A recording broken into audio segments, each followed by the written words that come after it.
नमस्कार साथियों, आरपीएससी तरंग पे आप सभी का बहुत बहुत स्वागत है। मैं आशा करती हूँ कि आप सब अच्छे होंगे, आपकी पढ़ाई एकदम शानदार जानदार चल रही होगी।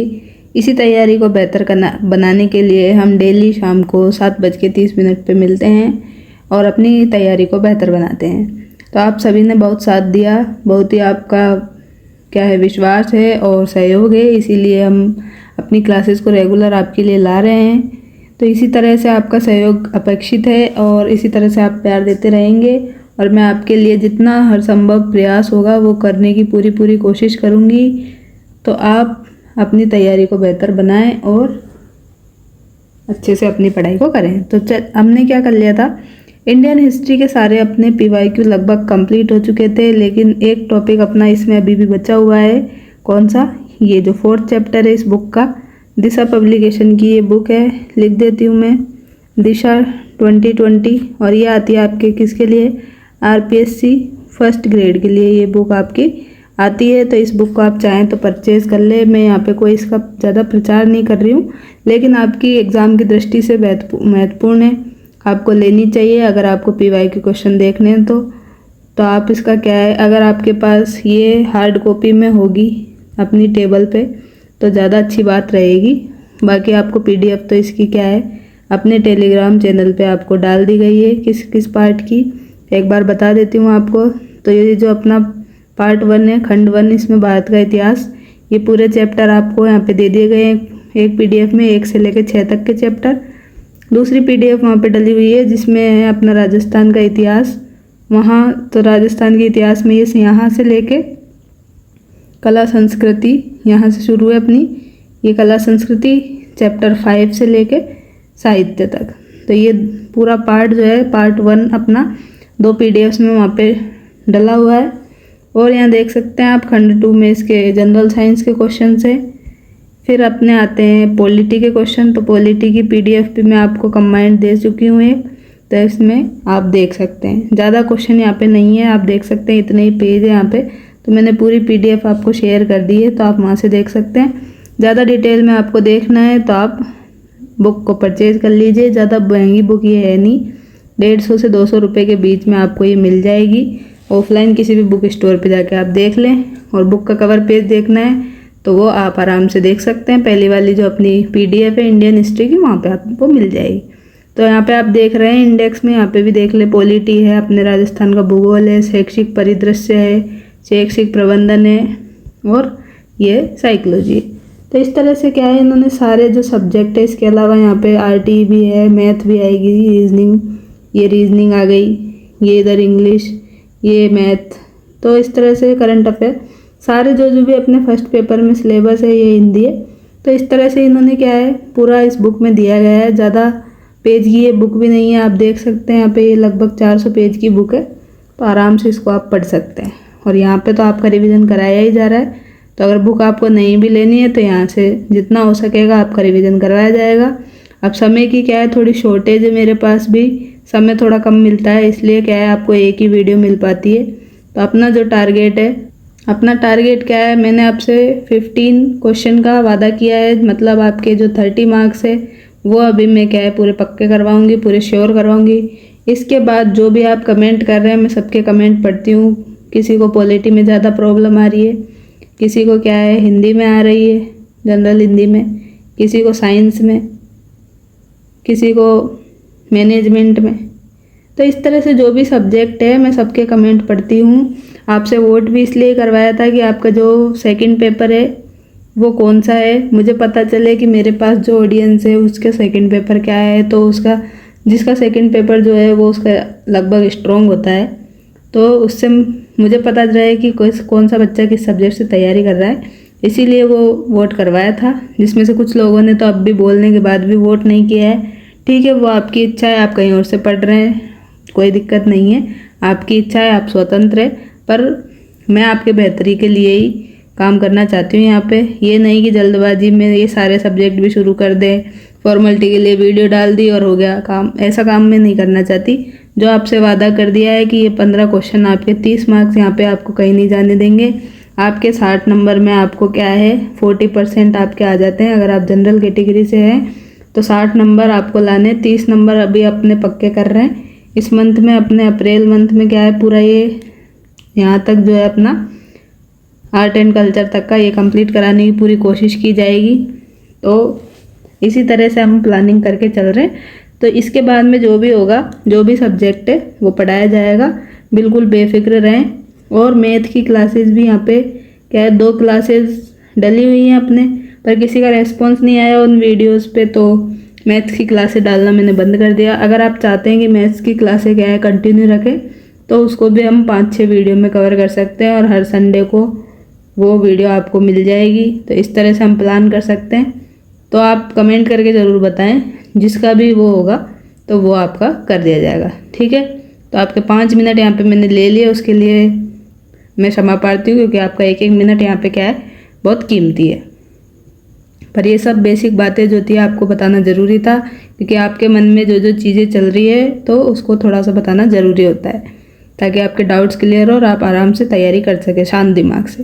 तो आज हम क्या करने वाले हैं, ये जो 4th चैप्टर है, राष्ट्रीय आंदोलन के महत्वपूर्ण नेता, तो इसमें हमें पढ़ने थे वीडी सावरकर, बंकिम चंद्र, लाल बाल पाल, त्रिगुट के नेता हैं ये, चंद्रशेखर आज़ाद, भगत सिंह, सुखदेव, रास बिहारी बोस और सुभाष चंद्र बोस। तो आज हम क्या करेंगे, इस चैप्टर में जितने भी ये नेता दिए गए हैं इनके सारे के PYQ एक साथ करेंगे। अलग अलग तो हमने कर लिए, पार्ट वाइज तो इनको कर लिए हमने। तीन वीडियो शायद मैंने इनके दिए हैं, 3 या 4 वीडियो आप देख लेना। तो 3 या 4 वीडियो में क्या है, हमने इसकी थ्योरी भी कंप्लीट की है और PYQ साथ में किए हैं। अब वो वीडियो देख के अगर आप ये वीडियो देख रहे हैं तो इस टॉपिक से आपके क्वेश्चन बाहर नहीं जाएंगे, और जाएंगे तो सबके लिए ज़्यादातर जाएंगे, ठीक है। तो हम क्या करते हैं, यहाँ पे इनको फास्ट रिवीजन करते हैं। और आप क्या है, एग्ज़ाम से पहले भी अगर ये वीडियो देख रहे हैं तो भी आपके लिए बेनिफिशियल है और रिवीजन करने के लिए बहुत बेहतर रहेगी। तो इसी के लिए हम क्या है, एक साथ ये PYQ यहाँ पे कर रहे हैं। तो चलिए शुरू करते हैं आज का अपना टॉपिक। तो देखिए, सबसे पहला टॉपिक है अपने वीडी सावरकर। तो वीडी सावरकर का पूरा नाम क्या है, विनायक दामोदर सावरकर है। तो इनके बारे में हमें यहाँ पे PYQ क्वेश्चन देखने हैं, थ्योरी हम साथ साथ कवर करते रहेंगे। जो भी हमने अपने पढ़ा है, ट्रिक्स देखी है, वो भी रिवाइज कराऊंगी, और यहाँ पे जो भी दिया है व्याख्या में उसको भी समझाने का पूरा प्रयास करूंगी। तो आपको अच्छी लगती है तो सिर्फ लाइक कर दें, मैं ना आपसे शेयर का बोलती हूँ। और आप क्या करें, ओनली लाइक करें और कमेंट ज़रूर करें, बस कमेंट आप करें, उसी में क्या है मैं खुश हो जाती हूँ, ठीक है। और आपके लिए अच्छा कंटेंट लाने का पूरा प्रयास करती हूँ। आप लाइक भी नहीं करें तो भी कोई प्रॉब्लम नहीं है, बस आप कमेंट ज़रूर करें। जैसा भी कमेंट आप करेंगे वो ही क्या है, मेरे लिए बहुत बेहतर रहेगा। तो ठीक है, तो यहाँ पे हम वीडी सावरकर के बारे में देखते हैं। तो फर्स्ट क्वेश्चन इनका है, निम्नलिखित में से कौन सा क्रांतिकारी संगठन बंगाल से संबंध नहीं था। तो कौन सा क्रांतिकारी संगठन बंगाल से संबंधित नहीं था, ये बताना है हमें। तो अनुशीलन समिति, मित्र मेला। अब मित्र मेला तो क्या है, बंगाल में ही था। अब ये बंगाल में क्यों था, तो आपको पता होगा कि मित्र मेला जो है ये कहाँ पे इन्होंने शुरू की थी। तो मित्र मेला संगठन इन्होंने कहाँ पे, महाराष्ट्र में, बम्बई में ही इन्होंने क्या है शुरू की थी। किसने, तो नाम यहाँ पे लिखा ही हुआ है, वीडी सावरकर ने। और क्या थे, इनके भाई थे, कौन, गणेश सावरकर। तो वीडी सावरकर और गणेश सावरकर जी ने मिलके क्या है, मित्र मेला की एक संगठन की शुरुआत की। और कब की थी, तो ये की थी 1899 में। अब ये आपको कैसे याद है, क्योंकि ये महाराष्ट्र में, बंगाल में क्योंकि ये कैसे याद है, तो ये ऐसे याद है कि जो वीडी सावरकर है, इनका जन्म भी क्या हुआ था, कहाँ पे हुआ था, तो इनका बर्थ जो है वो भी कहाँ पे हुआ था। तो इनका जन्म हुआ था कहाँ पे, भागुर जिले में, भागुर गांव में हुआ था। और ये कहाँ पे आता है अपने, ये आता है महाराष्ट्र में। तो महाराष्ट्र में आता है, इसलिए ये हमें पता है कि ये जो है बंगाल में तो नहीं है। तो इस तरह से अपना यह आंसर रॉन्ग हो जाता है। अब हम देख लेते हैं वीडी सावरकर जी के बारे में। तो यहाँ पे क्या लिखा हुआ है, वही बेसिक है। विनायक दामोदर सावरकर का जन्म है भागुर गांव में, महाराष्ट्र में। कब हुआ, 28 मई 1883 को। डेट कहीं भी पूछी नहीं गई है, इतनी इंपॉर्टेंट नहीं है, बस अपने को रिवीजन करना है। तो देख ले, इन्होंने बाल गंगाधर तिलक के प्रभाव में आके क्या किया, स्वतंत्रता के लिए अपने प्राणों की आहुति दे दी। तो किसके प्रभाव में आके, तो बाल गंगाधर तिलक के प्रभाव में आके क्या किया, स्वतंत्रता के लिए अपने प्राणों की आहुति भी लगा दी। और वर्ष 1899 में मित्र मेला नामक संस्था की नासिक महाराष्ट्र में क्या कर ली, स्थापना कर ली। यही मैंने बताया था कि महाराष्ट्र में की थी, क्योंकि महाराष्ट्र में इनका जन्म हुआ था। तो ऐसे 2 चीज़ें आपको यहाँ पे याद हो जाएगी। और बाद में क्या हुआ, ये जो मित्र मेला संगठन था इसी का नाम चेंज करके क्या कर दिया गया, तो इसी का नाम चेंज करके कर दिया गया अभिनव भारत समाज। तो ये कब एस्टेब्लिश किया गया, तो ये हुआ अपने 1904 में, ये नाम इन्होंने चेंज किया। और 1906 में लंदन में बनी फ्री इंडिया सोसाइटी के संस्थापक भी यही थे, कौन, वीडी सावरकर जी। फिर इन्होंने एक बुक लिखी, कौन सी book, Indian war of independence, मतलब क्या, स्वतंत्रता का संग्राम। तो ये बुक इन्होंने लिखी। इस पुस्तक में इन्होंने पहली बार 1857 के विद्रोह को भारत का प्रथम स्वतंत्रता संग्राम कहा। तो भारत का प्रथम स्वतंत्रता संग्राम इनने कहा किस बुक में, Indian war of independence book में। और 1910 में क्या हुआ, 1910 में नासिक षड्यंत्र केस चल रहा था, उसके मामले में क्या है, इनको गिरफ्तार कर लिया गया, मतलब इनको अरेस्ट कर लिया गया। किसमें, नासिक षड्यंत्र केस में। कब, 1910 में। और यहाँ पे क्या है, नासिक षड्यंत्र केस में क्या हुआ, इनको काले पानी की सज़ा दी गई और इनको अंडमान निकोबार जो सेलुलर जेल थी वहाँ पे इनको डाल दिया गया और आजीवन निर्वासन का दंड दिया था, मतलब आजीवन यहाँ पे इनको जेल की गई थी। तो 1910 में तो ये क्या है, अंडमान निकोबार सेलुलर जेल में चले गए। फिर क्या है, 1921 में 1921 में इनको सेलुलर जेल से निकाल के कहाँ पे लेके गए, तो इनको ले गए रत्नगिरी जेल में। किस में, रत्नगिरी जेल में ले गए। कब, 1921 में। तो ये बात आपको याद रखनी है। और ये जो थे क्या है, ये 6 बार क्या है, क्या रह चुके थे, 6 बार ये अखिल भारतीय हिंदू महासभा, तो अखिल भारतीय हिंदू महासभा के क्या रहे, ये हेड रहे, मतलब अध्यक्ष। तो राष्ट्रीय अध्यक्ष भी इसके रहे, अखिल भारतीय हिंदू महासभा के ये। और इसके अलावा ये इसके मेंबर भी रहे, मतलब ये इसके सदस्य भी रहे, कौन, वीडी सावरकर जी। और इन्होंने कौन सा नारा दिया, तो आप सभी को पता होगा, मैं पहले ही बता चुकी हूँ। तो इन्होंने नारा दिया था कि हिंदुओं की राजनीति और हिंदुओं का क्या हो, सैन्यकरण हो। क्या हो, हिंदुओं की तो राजनीति हो और हिंदुओं का सैन्यकरण हो, ऐसा इन्होंने नारा दिया था। तो और देखते हैं आगे यहाँ पे इन्होंने क्या लिखा है। तो क्या हो गया यहाँ पे, तो बता दिया 1910 तक। 10 में क्या हुआ, नासिक षड्यंत्र केस में इनको गिरफ्तार कर लिया। अंडमान के पोर्ट ब्लेयर में क्या है, सेलुलर जेल में इनको निर्वासित कर दिया गया। वीर सावरकर को 1937 में जेल से मुक्ति मिली। सावरकर ने भारत छोड़ो आंदोलन जो कि 1942 में चलाया था उसका विरोध किया। उसे भारत छोड़ो सेना रखो आंदोलन का नाम दिया। किसको, भारत छोड़ो आंदोलन को इन्होंने नाम क्या दिया, भारत छोड़ो और सेना रखो आंदोलन, इसका नाम दे दिया। और ये जो थे भारत विभाजन की स्वीकृति के कारण कांग्रेस के क्या हो गए, कट्टर विरोधी हो गए थे। मतलब भारत का जो डिवाइडेशन हो रहा था उसकी स्वीकृति के कारण इन्होंने क्या किया, कांग्रेस के विरोधी हो गए कट्टर रूप से। और इन्होंने जो महात्मा गांधी थे, इन पर क्या है, जो महात्मा गांधी थे उनकी हत्या का भी क्या है, आरोप लगाया गया। अंडमान निकोबार द्वीप समूह के पोर्ट ब्लेयर जो हवाई अड्डा है उसका नाम क्या कर दिया गया, चेंज करके वीर सावरकर हवाई अड्डा, एयरपोर्ट कर दिया गया। अब नेक्स्ट क्वेश्चन है अपना, 1904 में क्रांतिकारियों की गुप्त संस्था अभिनव भारत का संगठन किसने किया, तो किसने किया, लाला लाजपत राय ने तो बिल्कुल नहीं किया। कृष्ण कुमार मिश्रा भी हमने नहीं पढ़ा, ये भी नहीं है। वीडी सावरकर का अभी ऊपर पढ़ के आए हैं, तो ये ही सही है। अजीत सिंह ये गलत है, तो अपने थर्ड ऑप्शन यहाँ पे राइट है। नेक्स्ट क्वेश्चन है, कौन सा या कौन से कथन वीडी सावरकर के बारे में सही है, मतलब राइट बताना है। तो पढ़ते हैं एक बार। उन्होंने अभिनव भारत नामक क्रांतिकारी संगठन की स्थापना की, बिल्कुल की इन्होंने अभिनव भारत की स्थापना। तो कब की थी ये, 1904 में। तो इसको मतलब नाम इसका चेंज किया गया था और 1904 नहीं 1906 आएगा। ऊपर भी आप करेक्ट कर लें, ये क्या यहाँ पर भी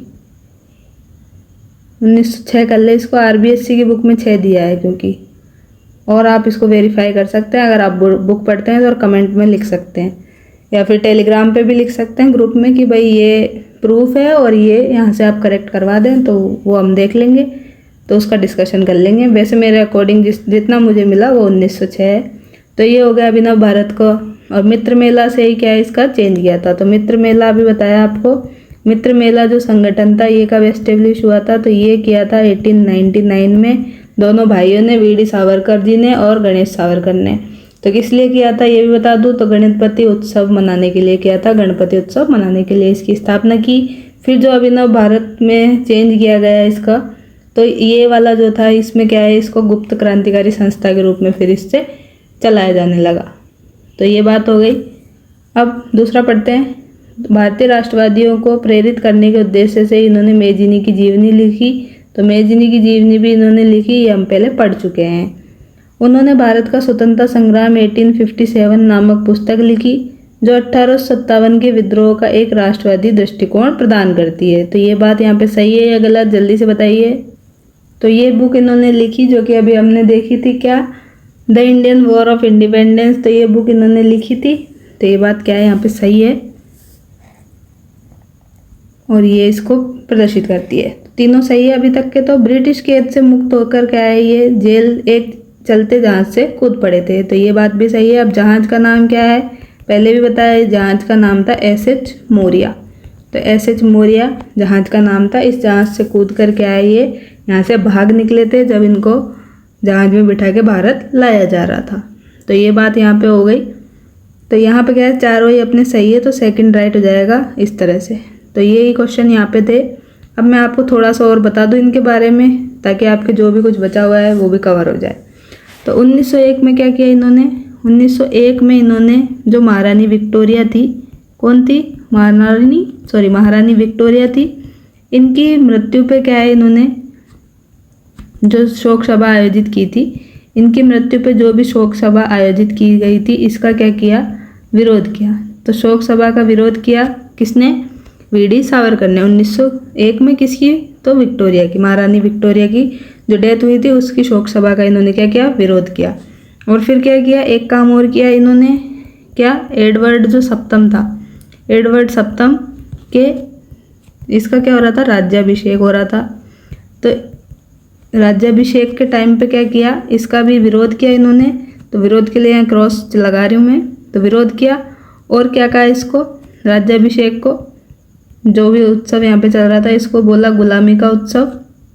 क्या बोला इसको, एक तो गुलामी का उत्सव बोला, दूसरा इन्होंने इसको कहा देश और जाति का क्या है, ये विद्रोह है। तो देश और जाति के प्रति ये क्या है, एक विद्रोह है। तो दो चीज़ें इन्होंने इनके लिए यहाँ पे बोली, किसके, एडवर्ड सप्तम के राज्याभिषेक के बारे में। तो दो बातें यहाँ पे हमने कर ली। और आपको क्या बताना है यहाँ पे, 1909 में क्या किया इन्होंने, 1909 में इन्होंने क्या किया, जैक्सन कौन था, तो ये था उस टाइम पे नासिक का जिला कलेक्टर। तो नासिक का जो था ये डिस्ट्रिक्ट कलेक्टर था, इसकी क्या कर दी इन्होंने, हत्या कर दी। क्या कर दी, हत्या कर दी।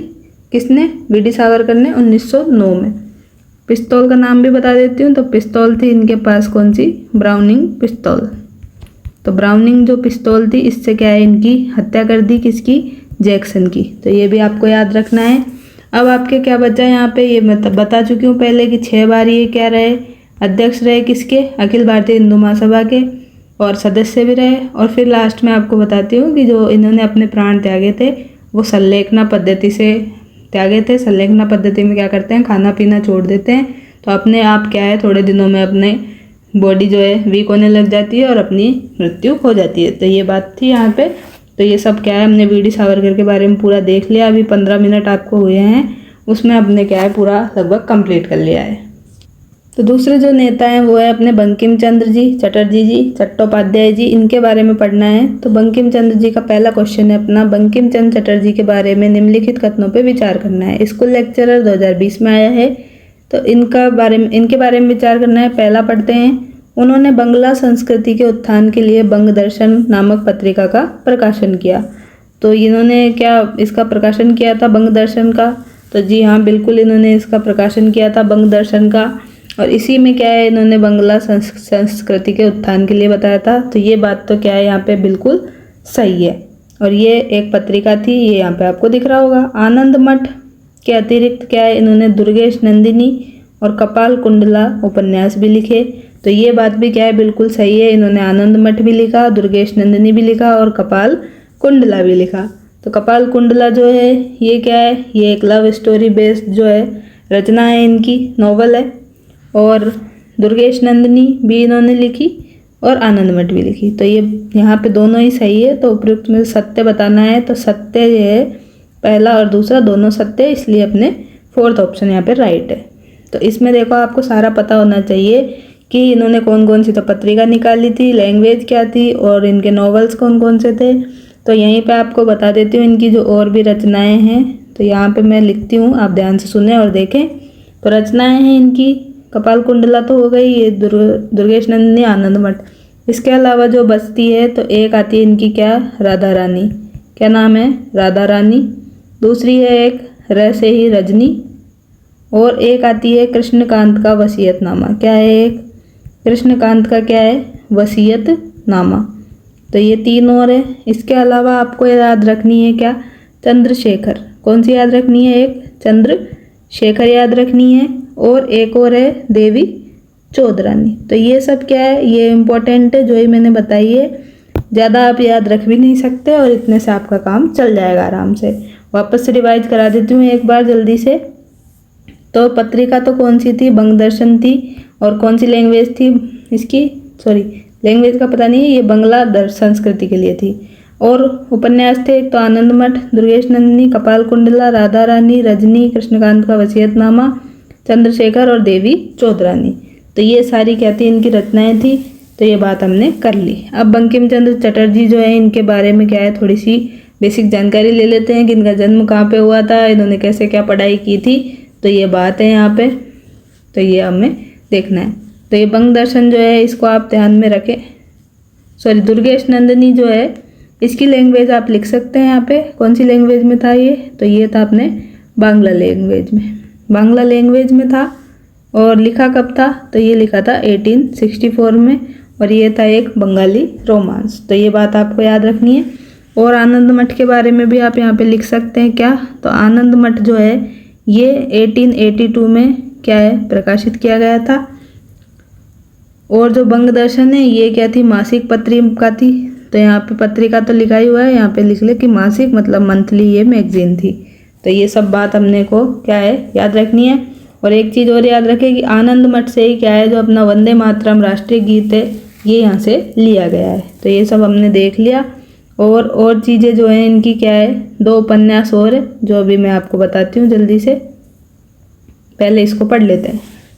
तो बंकिम चंद्र चटर्जी जो है, इनका जन्म 1838 में हुआ, मृत्यु इनकी 1894 में हो गई कलकत्ता में। तो जन्म इनका कहाँ पे हुआ था, जन्म हुआ था इनके बंगाल के काठालपाटा में, और मृत्यु इनकी हुई कलकत्ता में।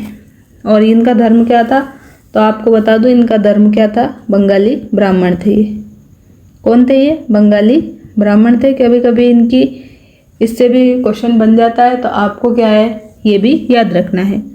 तो बंगाली ब्राह्मण थे, जन्म हुआ 1838 में, 1894 में मृत्यु। ये जो थे 19वीं शताब्दी के क्या थे, बंगाल के प्रकांड विद्वान थे और महान कवि भी थे और उपन्यासकार। तो तीन चीज़ें याद रखनी है, क्या क्या, एक तो विद्वान थे और महान कवि भी थे और उपन्यासकार भी थे। और फिर क्या हुआ, 1865 में अपना पहला उपन्यास इन्होंने दुर्गेश नंदिनी लिखा। अब दुर्गेश नंदिनी क्या है, बांग्ला लैंग्वेज में था। किस लैंग्वेज में, बांग्ला लैंग्वेज में था 1864 में। अब 1864 आपको यहाँ पे याद रखना है, 65 नहीं। तो ये हो गई बात। और भारत माता की छवि के निर्माण का आरंभ भी क्या है, बंकिम चंद्र चटर्जी ने किया। 1874 में इन्होंने प्रसिद्ध भारत के राष्ट्रीय गीत वंदे मातरम की रचना की, जिसे बाद में क्या है, आनंद मठ नामक जो नॉवल था, इनका उपन्यास था, इसमें शामिल किया गया।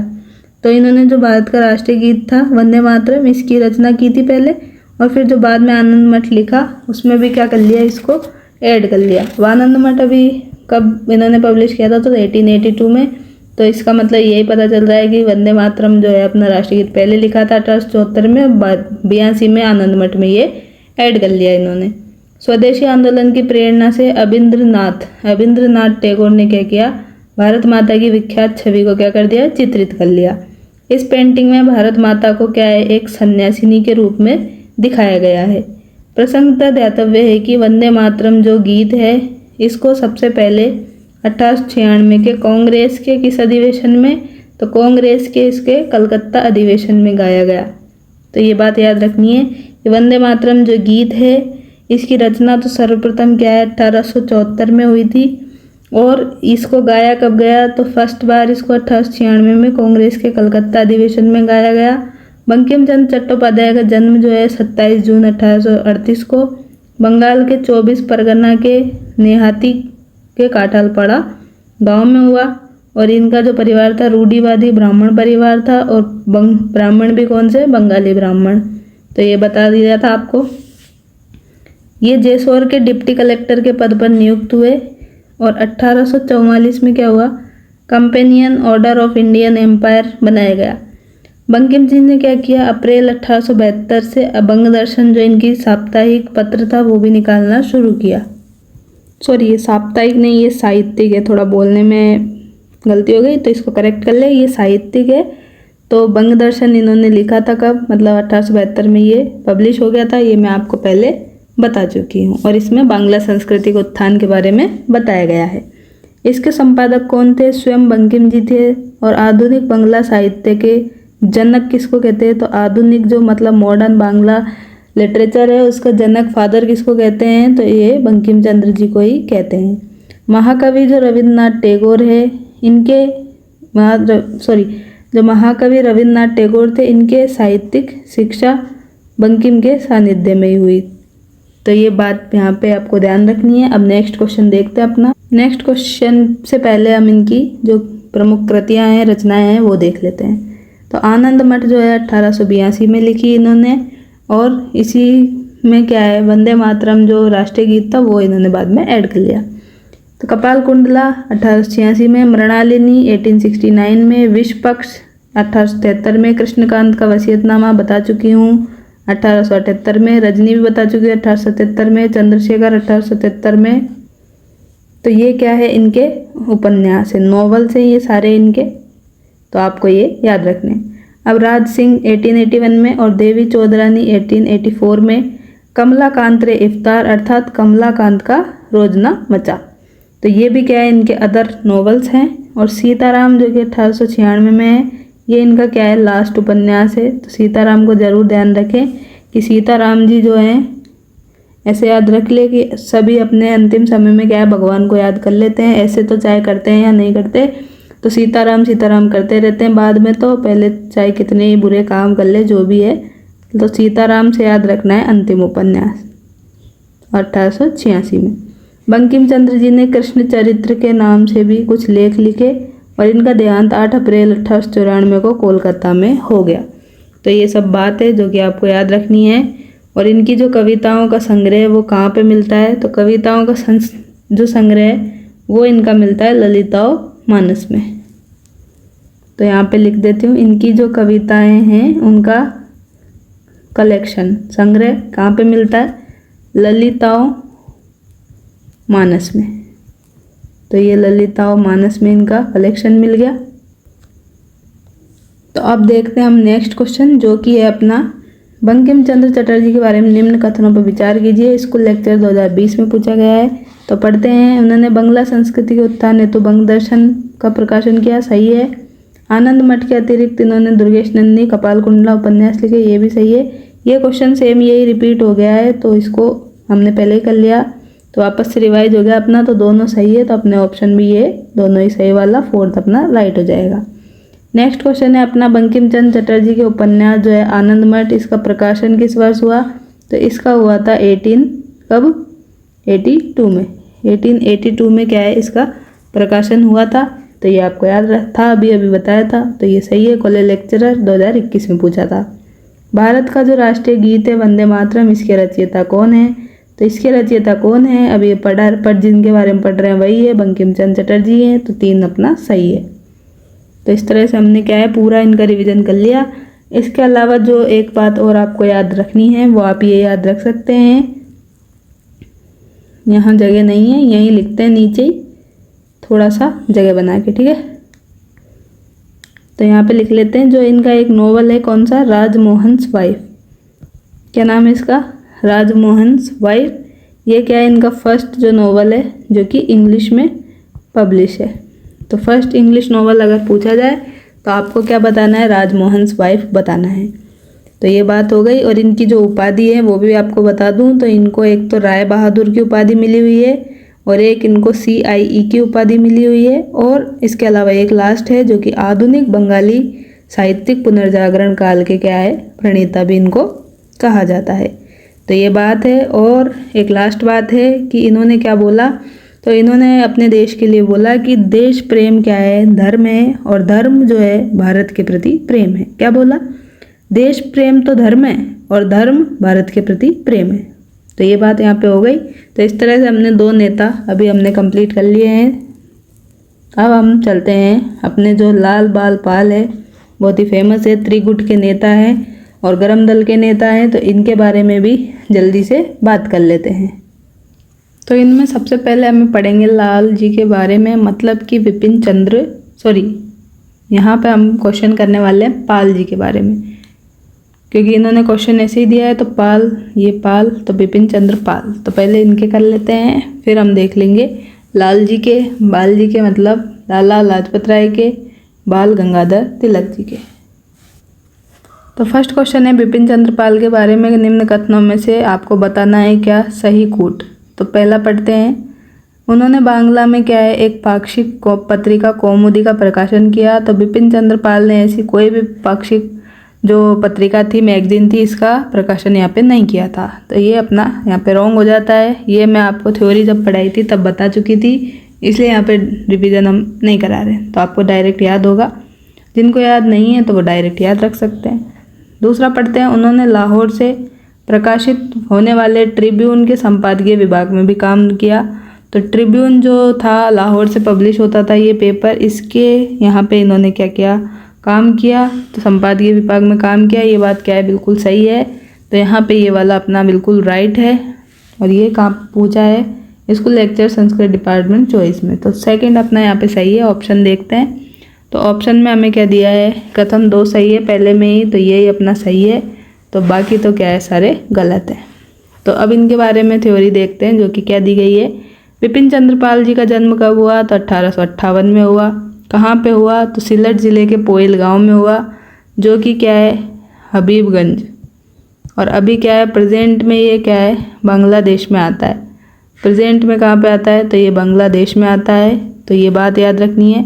तो विपिन चंद्र पाल जी का जन्म 1858 को कहाँ पे हो गया, असम के, वर्तमान असम के सिलट जिले 1858 में हो गया। विपिन चंद्र पाल जो थे बंगाल पुनर्जागरण के क्या थे, अग्रणी नेता थे। क्या थे ये, बंगाल पुनर्जागरण के अग्रणी नेता थे। अरविंदो घोष ने राष्ट्रवाद का मसीहा इनको कहा था। किसने कहा था, अरविंदो घोष ने इनको राष्ट्रवाद का मसीहा कहा था। किसको, विपिन चंद्र पाल को। अपने राजनीतिक जीवन की शुरुआत इन्होंने समाज सुधारक के रूप में विशेषकर हिंदू समाज में व्याप्त कुरीतियों को समाप्त करने के लिए कार्य किया। पाल ने क्या है, पारदर्शक साप्ताहिक मतलब वीकली जो मैगजीन थी इसका, और न्यू इंडिया जो है 1901 से, वंदे मातरम 1906 से, द ट्रिब्यून और बंगाली नामक पत्रिकाओं का क्या किया, संपादन कार्य किया। और इनके अलावा 70 बत्सर जो थी इनकी क्या थी, आत्मकथा थी। कौन क्या थी, 70 72 इनकी क्या थी, बत्सर इनकी आत्मकथा थी। The soul of India, Indian nationalism जो थी ये इनकी बुक्स थी। तो ये आपको याद रखना है।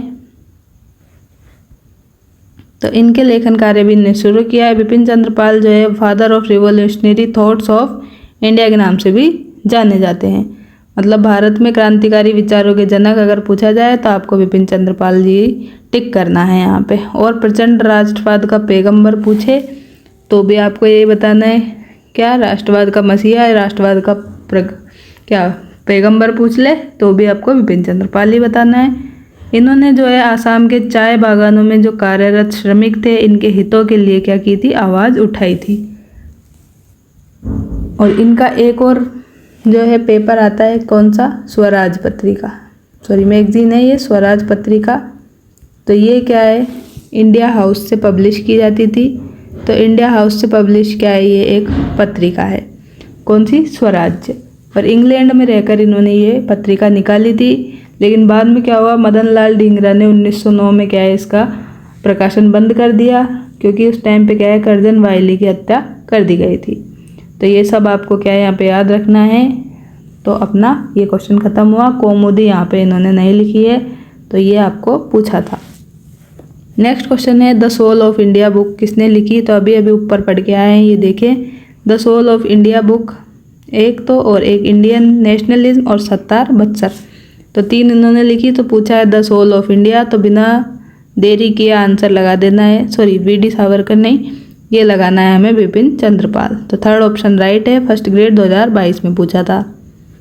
अब पूछा है निम्न में से किसे उदारवादी नेता नहीं कहा जाता, तो जो हम लाल बाल पाल पढ़ रहे हैं तो तीनों क्या है, गरम दल के नेता है, उदारवादी नहीं है।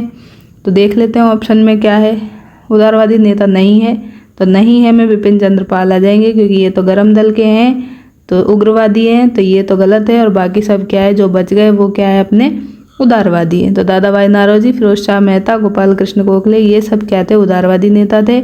स्कूल लेक्चर 2022 में पूछा है, यहाँ पे लिखा भी हुआ है तत्कालीन उदारवादी जो राष्ट्रवादी नेता थे उनमें प्रमुख थे दादा भाई नारोजी, महादेव गोविंद रानाडे, फिरोज शाह मेहता, सुरेंद्र नाथ बनर्जी, दिनशा वाचा, व्योमेश चंद्र बनर्जी, गोपाल कृष्ण गोखले और पंडित मदन मोहन मालवीय।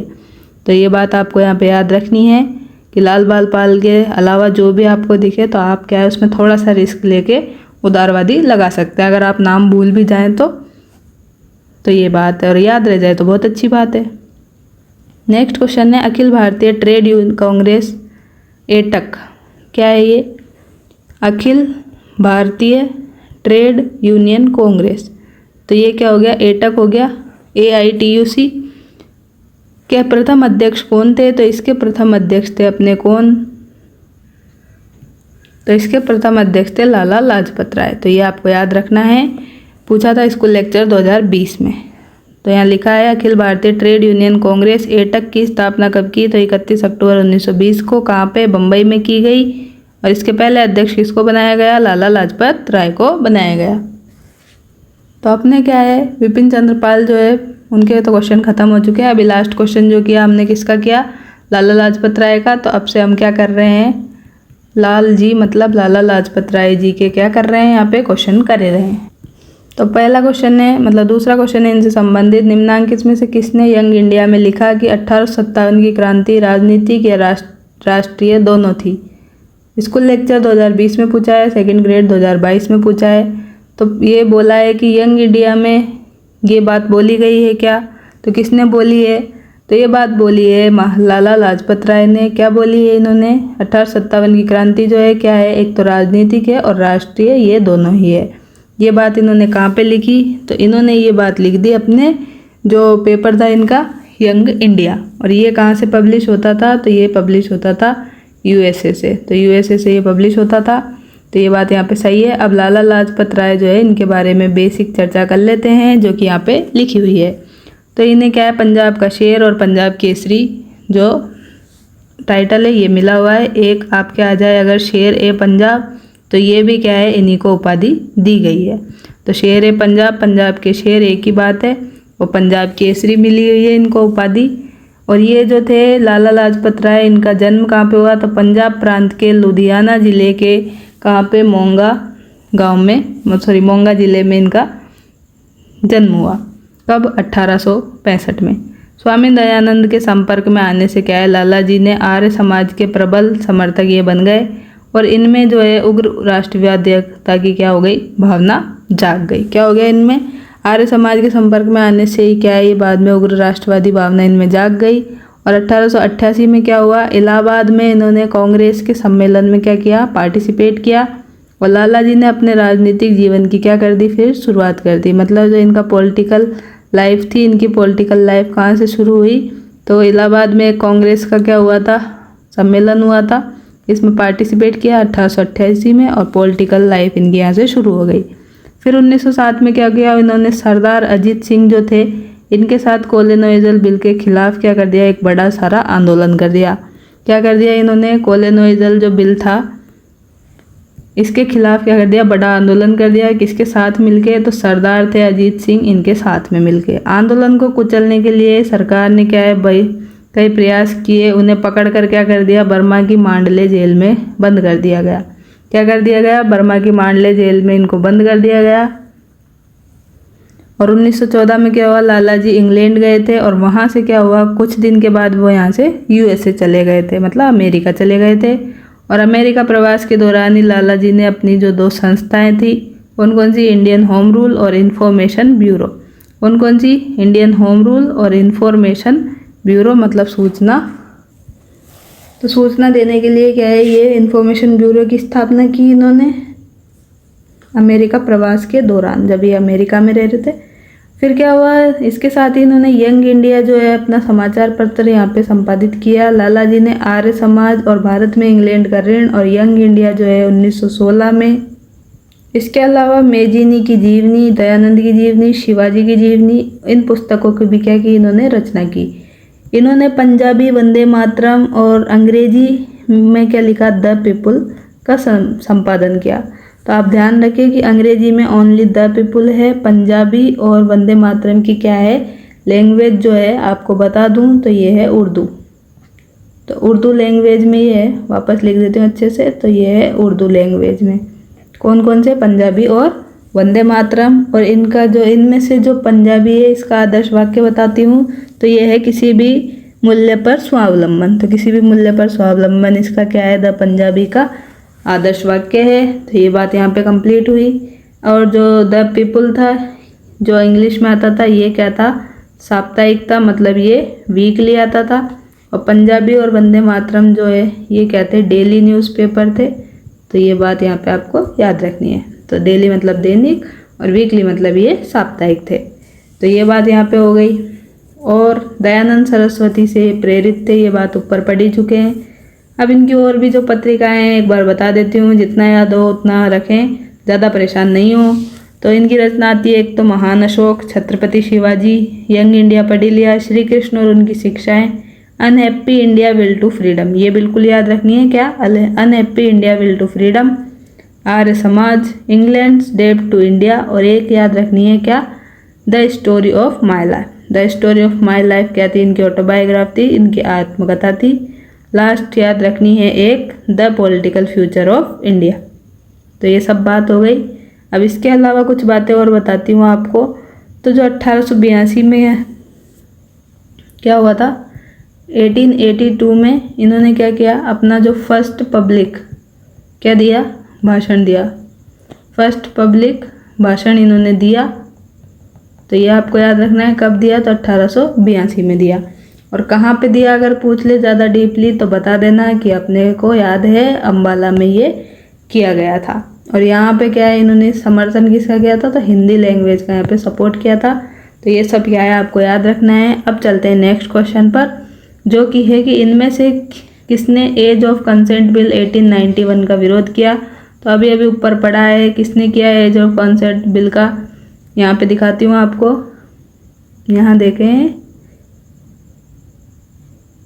सॉरी ये यहाँ पे नहीं है, ये हमने क्या है थ्योरी क्लास में पढ़ा था, तो यहाँ पे नहीं मिलेगा, ये तो अब हम पढ़ेंगे नीचे तब व्याख्या में तब मिलेगा। तो एज ऑफ कंसेंट बिल 1981 का विरोध किसने किया था, तो ये विरोध भी किसने किया था, अपने बाल गंगाधर तिलक जी ने किया था। तो इसमें हम पढ़ते हैं, इन्होंने लिखा है, अंग्रेज़ों में इसके बाद एज ऑफ कंसेंट एक्ट 1891 लाया गया, जिसमें क्या है लड़की के साथ सहमति से सेक्स करने की जो न्यूनतम उम्र है वो 10 साल से बढ़ाकर 12 साल करने की व्यवस्था की गई। तो ये बहुत की कम एज थी, मतलब 10 से 12 साल की जो भी लड़कियां होती है वो बहुत छोटी होती है। तो 10 से 12 आप 2 साल बढ़ा के क्या ही कर लेंगे। तो ये बात क्या है बिल्कुल गलत थी। तो इस बात का क्या है, इन्होंने एज ऑफ कंसेंट बिल का यहाँ पे विरोध किया था, किसने, बाल गंगाधर तिलक का, सॉरी बाल गंगाधर तिलक ने। तो लोकमान्य जो बाल गंगाधर तिलक थे, इनके समेत कई क्रांतिकारियों ने भी इसका विरोध किया था, जो कि बिल्कुल सही बात थी। इसका विरोध करना भी चाहिए था, क्योंकि जो बात सही है गलत है उसका डिसीजन लेना चाहिए और उसके बारे में क्या करना चाहिए, अपने को हो सके जितना प्रयास करना चाहिए, गलत बात को गलत बोलने का, सही बात को सही बोलने का, ठीक है। तो यहाँ पे अपना एक क्वेश्चन है, साइमन कमीशन विरोधी प्रदर्शन के दौरान क्या हुआ, लाहौर में पुलिस लाठीचार्ज में घायल हुए नेताओं के बारे में यहाँ पे दिया है। तो आपको बताना है कि कौन थे। तो शहीद भगत सिंह तो नहीं थे, सत्यपाल जी भी नहीं थे, लाला लाजपत राय तो बिल्कुल हाँ लाला लाजपत राय जी थे। इन्हीं की क्या है यहाँ पे साइमन कमीशन का जो विरोध चल रहा था, तो इसी में क्या है लाठी चार्ज हो रहा था।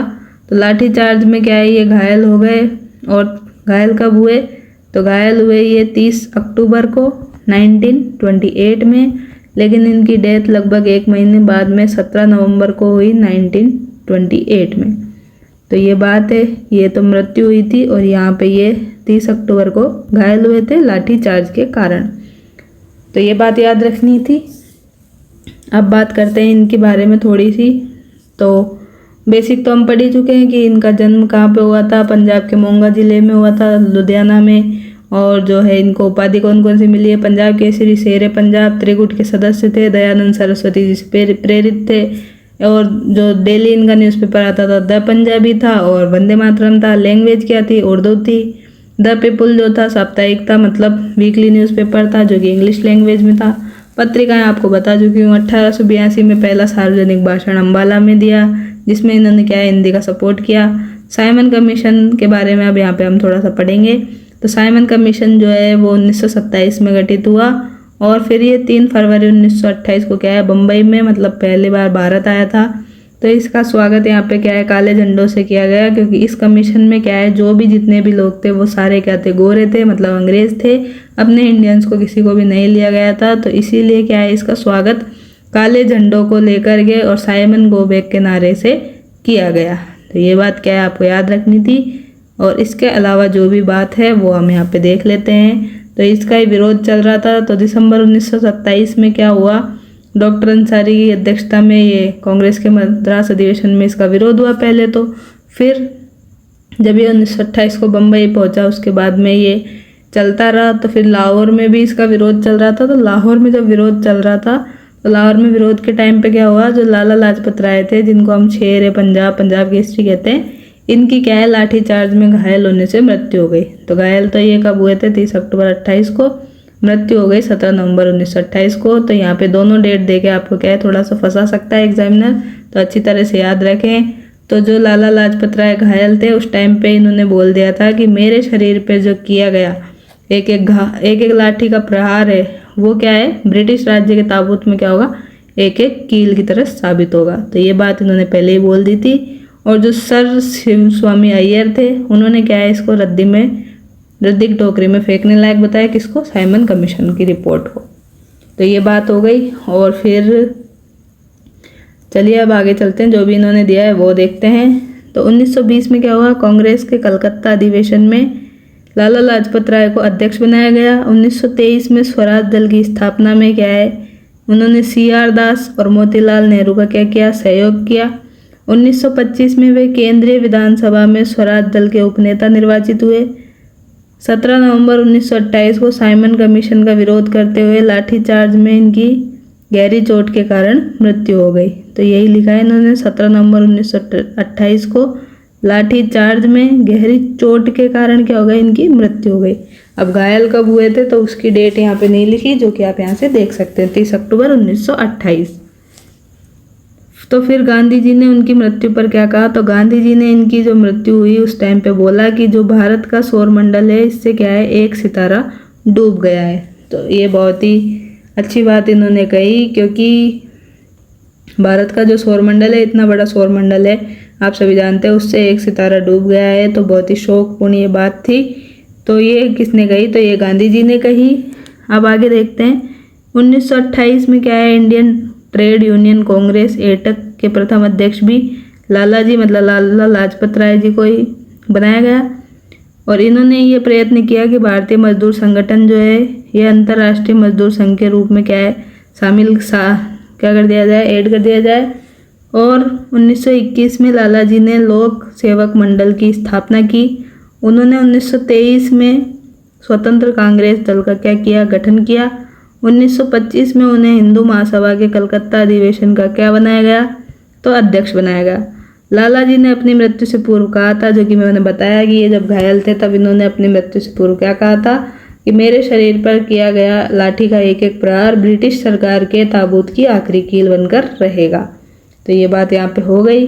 फिर क्या हुआ, इनकी मृत्यु तो हो गई, लेकिन इनकी मृत्यु का बदला लेने के लिए क्या है, जो भी अपने आगे पढ़ेंगे अभी, भगत सिंह, चंद्रशेखर आज़ाद, राजगुरु, इन्होंने प्लानिंग की। और इन्होंने जो सैंडर्स था पुलिस अधीक्षक जिसने लाठियाँ बरसाई थी, उसकी हत्या करने का प्लानिंग किया। लेकिन क्या हुआ, इसको मारने का प्लान तो बनाया और प्लान सक्सेस भी किया, लेकिन मारना तो सैंडर्स को था, लेकिन कौन मर गया इसकी जगह? तो इसकी जगह मारा गया था स्काउट। तो फिर क्या हुआ, स्काउट जब मरा तो इन्होंने क्या है, इसके लिए भी क्या है, थोड़ा सा शोक व्यक्त किया, यहाँ पे शोक व्यक्त किया। लेकिन फिर इन्होंने ये भी बोला साथ में कि जो मतलब बुरे का साथ देता है तो उसका मरना अच्छा ही था। तो इस तरह से बात हुई। तो ये बात यहाँ पे हुई कि सैंडर्स को मारने का इन्होंने पूरा प्रयास किया लाला जी की मौत का बदला लेने के लिए। तो ठीक है, अब आगे देखते हैं। तो आगे पढ़ते हैं अब हम किसके बारे में। तो ये क्वेश्चन है आपका किसका, बाल गंगाधर तिलक से संबंधित। तो यहाँ पूछा है तिलक जो थे भारतीय राष्ट्रवाद के पिता थे, यह कथन किसने कहा? तो ये कथन वाले तो जो क्वेश्चन आते हैं वो तो आप ज़रूर ध्यान रखें, ये क्या है रिपीट भी हो जाते हैं और थोड़ा सा क्या है हमें याद नहीं रहता है, तो एग्ज़ाम में क्या है हम कंफ्यूज हो जाते हैं और गलत करके आते हैं। तो इनको क्या है अच्छे से याद करें, रिविज़न करें, जो भूलते हैं उनको क्या है मार्क करते जाएँ, बार बार इनका रिविज़न करें। तिलक हैं जो भारतीय राष्ट्रवाद के पिता थे, यह कथन किसका है? तो यह कथन है जवाहरलाल नेहरू का, JL नेहरू का है। तो इसकी व्याख्या देखते हैं। तो फर्स्ट ऑप्शन तो सही हो जाएगा। बाल गंगाधर तिलक जो है ऐसे प्रथम राष्ट्रवादी नेता थे जिन्होंने जन सामान्य से निकट का संबंध स्थापित किया और ऐसे प्रथम नेता थे जो राष्ट्रीय स्तर के नेता होने के बावजूद भी क्या है कांग्रेस के अध्यक्ष नहीं बन पाए थे। मतलब जो तिलक जी थे ये कांग्रेस के अध्यक्ष एक बार भी नहीं बने थे, ये आपको याद रखना है। और उग्रवादी नेता थे, बता चुकी हूँ, उग्रवादी गर्मपंथी जो भी आ जाए सही है। और इनमें क्या है तिलक जी सर्वश्रेष्ठ नेता थे उग्रवादी में। निस्वार्थ देश सेवा भावना के कारण ही क्या है इनको लोकमान्य की उपाधि मिली। सर्वप्रथम 1916 में लखनऊ का जो कांग्रेस अधिवेशन था, इसमें तिलक ने क्या किया, स्वराज की स्पष्ट मांग करते हुए कहा कि स्वराज हमारा जन्मसिद्ध अधिकार है और मैं इसे क्या है लेकर रहूँगा। तो ये बात भी आ जाती है कभी कभी, ये किसने कहा? तो स्वराज हमारा जन्मसिद्ध अधिकार है, मैं इसे लेकर रहूँगा, ये बात बोली है बाल गंगाधर तिलक जी ने। और इनकी एक बुक आती है इंडियन अनरेस्ट, जिसके लेखक कौन है? तो इसके लेखक है वैलेंटाइन शिरोल। कौन सी बुक है?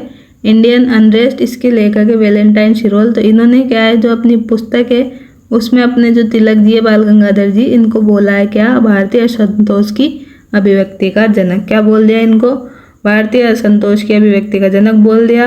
तो बाल गंगाधर तिलक जो है इन्होंने इसके विरोध में क्या है लंदन में एक क्या कर दिया कानूनी दावा, क्या कर दिया, कानूनी दावा दायर कर दिया। मतलब इनके खिलाफ क्या एक केस कर दिया लंदन में, किसके खिलाफ? वैलेंटाइन शिरोल के। और वैलेंटाइन शिरोल ने क्या कहा इनको? इंडियन अनरेस्ट बुक में भारतीय शांति की अभिव्यक्ति का जनक कह दिया। नेक्स्ट क्वेश्चन है बाल गंगाधर तिलक ने किसके विरुद्ध लंदन में एक कानूनी दावा दायर किया? तो यही क्वेश्चन पूछ लिया जो कि अभी पढ़ा था। तो बहुत अच्छी बात है, बिल्कुल याद है। लंदन में किसके विरुद्ध कानूनी दावा मतलब केस किया था? तो केस किया इन्होंने वैलेंटाइन शिरोल, वी शिरोल के खिलाफ। इनकी बुक क्या थी? वैलेंटाइन शिरोल की। तो इनकी बुक थी क्या है? Indian unrest. तो इंडियन अनरेस्ट इनकी बुक थी जिसमें क्या बोल दिया था इनको, बाल गंगाधर जी को भारतीय संतोष की जनक। तो ये बात यहाँ पे हो गई। अब नेक्स्ट क्वेश्चन है स्वराज मेरा जन्मसिद्ध अधिकार है, मैं इसे लेकर रहूँगा, ये गर्जना करने वाले कौन थे? तो ये गर्जना करने वाले कौन थे? गर्जना मतलब उदारवादी नहीं है, उग्रवादी है। तो गर्जना से आ गया आपने क्या है बाल गंगाधर तिलक। तो ये बात बिल्कुल सही है, तो थर्ड राइट हो जाएगा। नेक्स्ट है तिलक का नाम किस अखबार के साथ जुड़ा हुआ है? तो वंदे मातरम, मराठा, इंडिया, हिंदुस्तान। तो वंदे मातरम तो इनका नहीं है। अभी आगे किसका पढ़ा था वंदे मातरम हमने, बताइए जल्दी से। तो वंदे मातरम पढ़ा था हमने किसका? बिपिन चंद्र पाल का। तो ये पाल जी का था, बिपिन चंद्र पाल जी का। और कब आया था ये? तो किसी बुक में आपको RBSC के में 1906 मिलेगा, किसी में 7 मिलेगा। तो देख लें ऑप्शन के अकॉर्डिंग। मराठा जो है, मराठा इनका है किसका? तिलक जी का। और लैंग्वेज क्या है? तो मराठा का आप ये ना सोचे कि मराठी है, ये मैं आपको बार बार बताती हूँ, इंग्लिश में है ये मराठा। और एक और आता है इनका क्या? केसरी। तो जो केसरी है वो है क्या? मराठी में।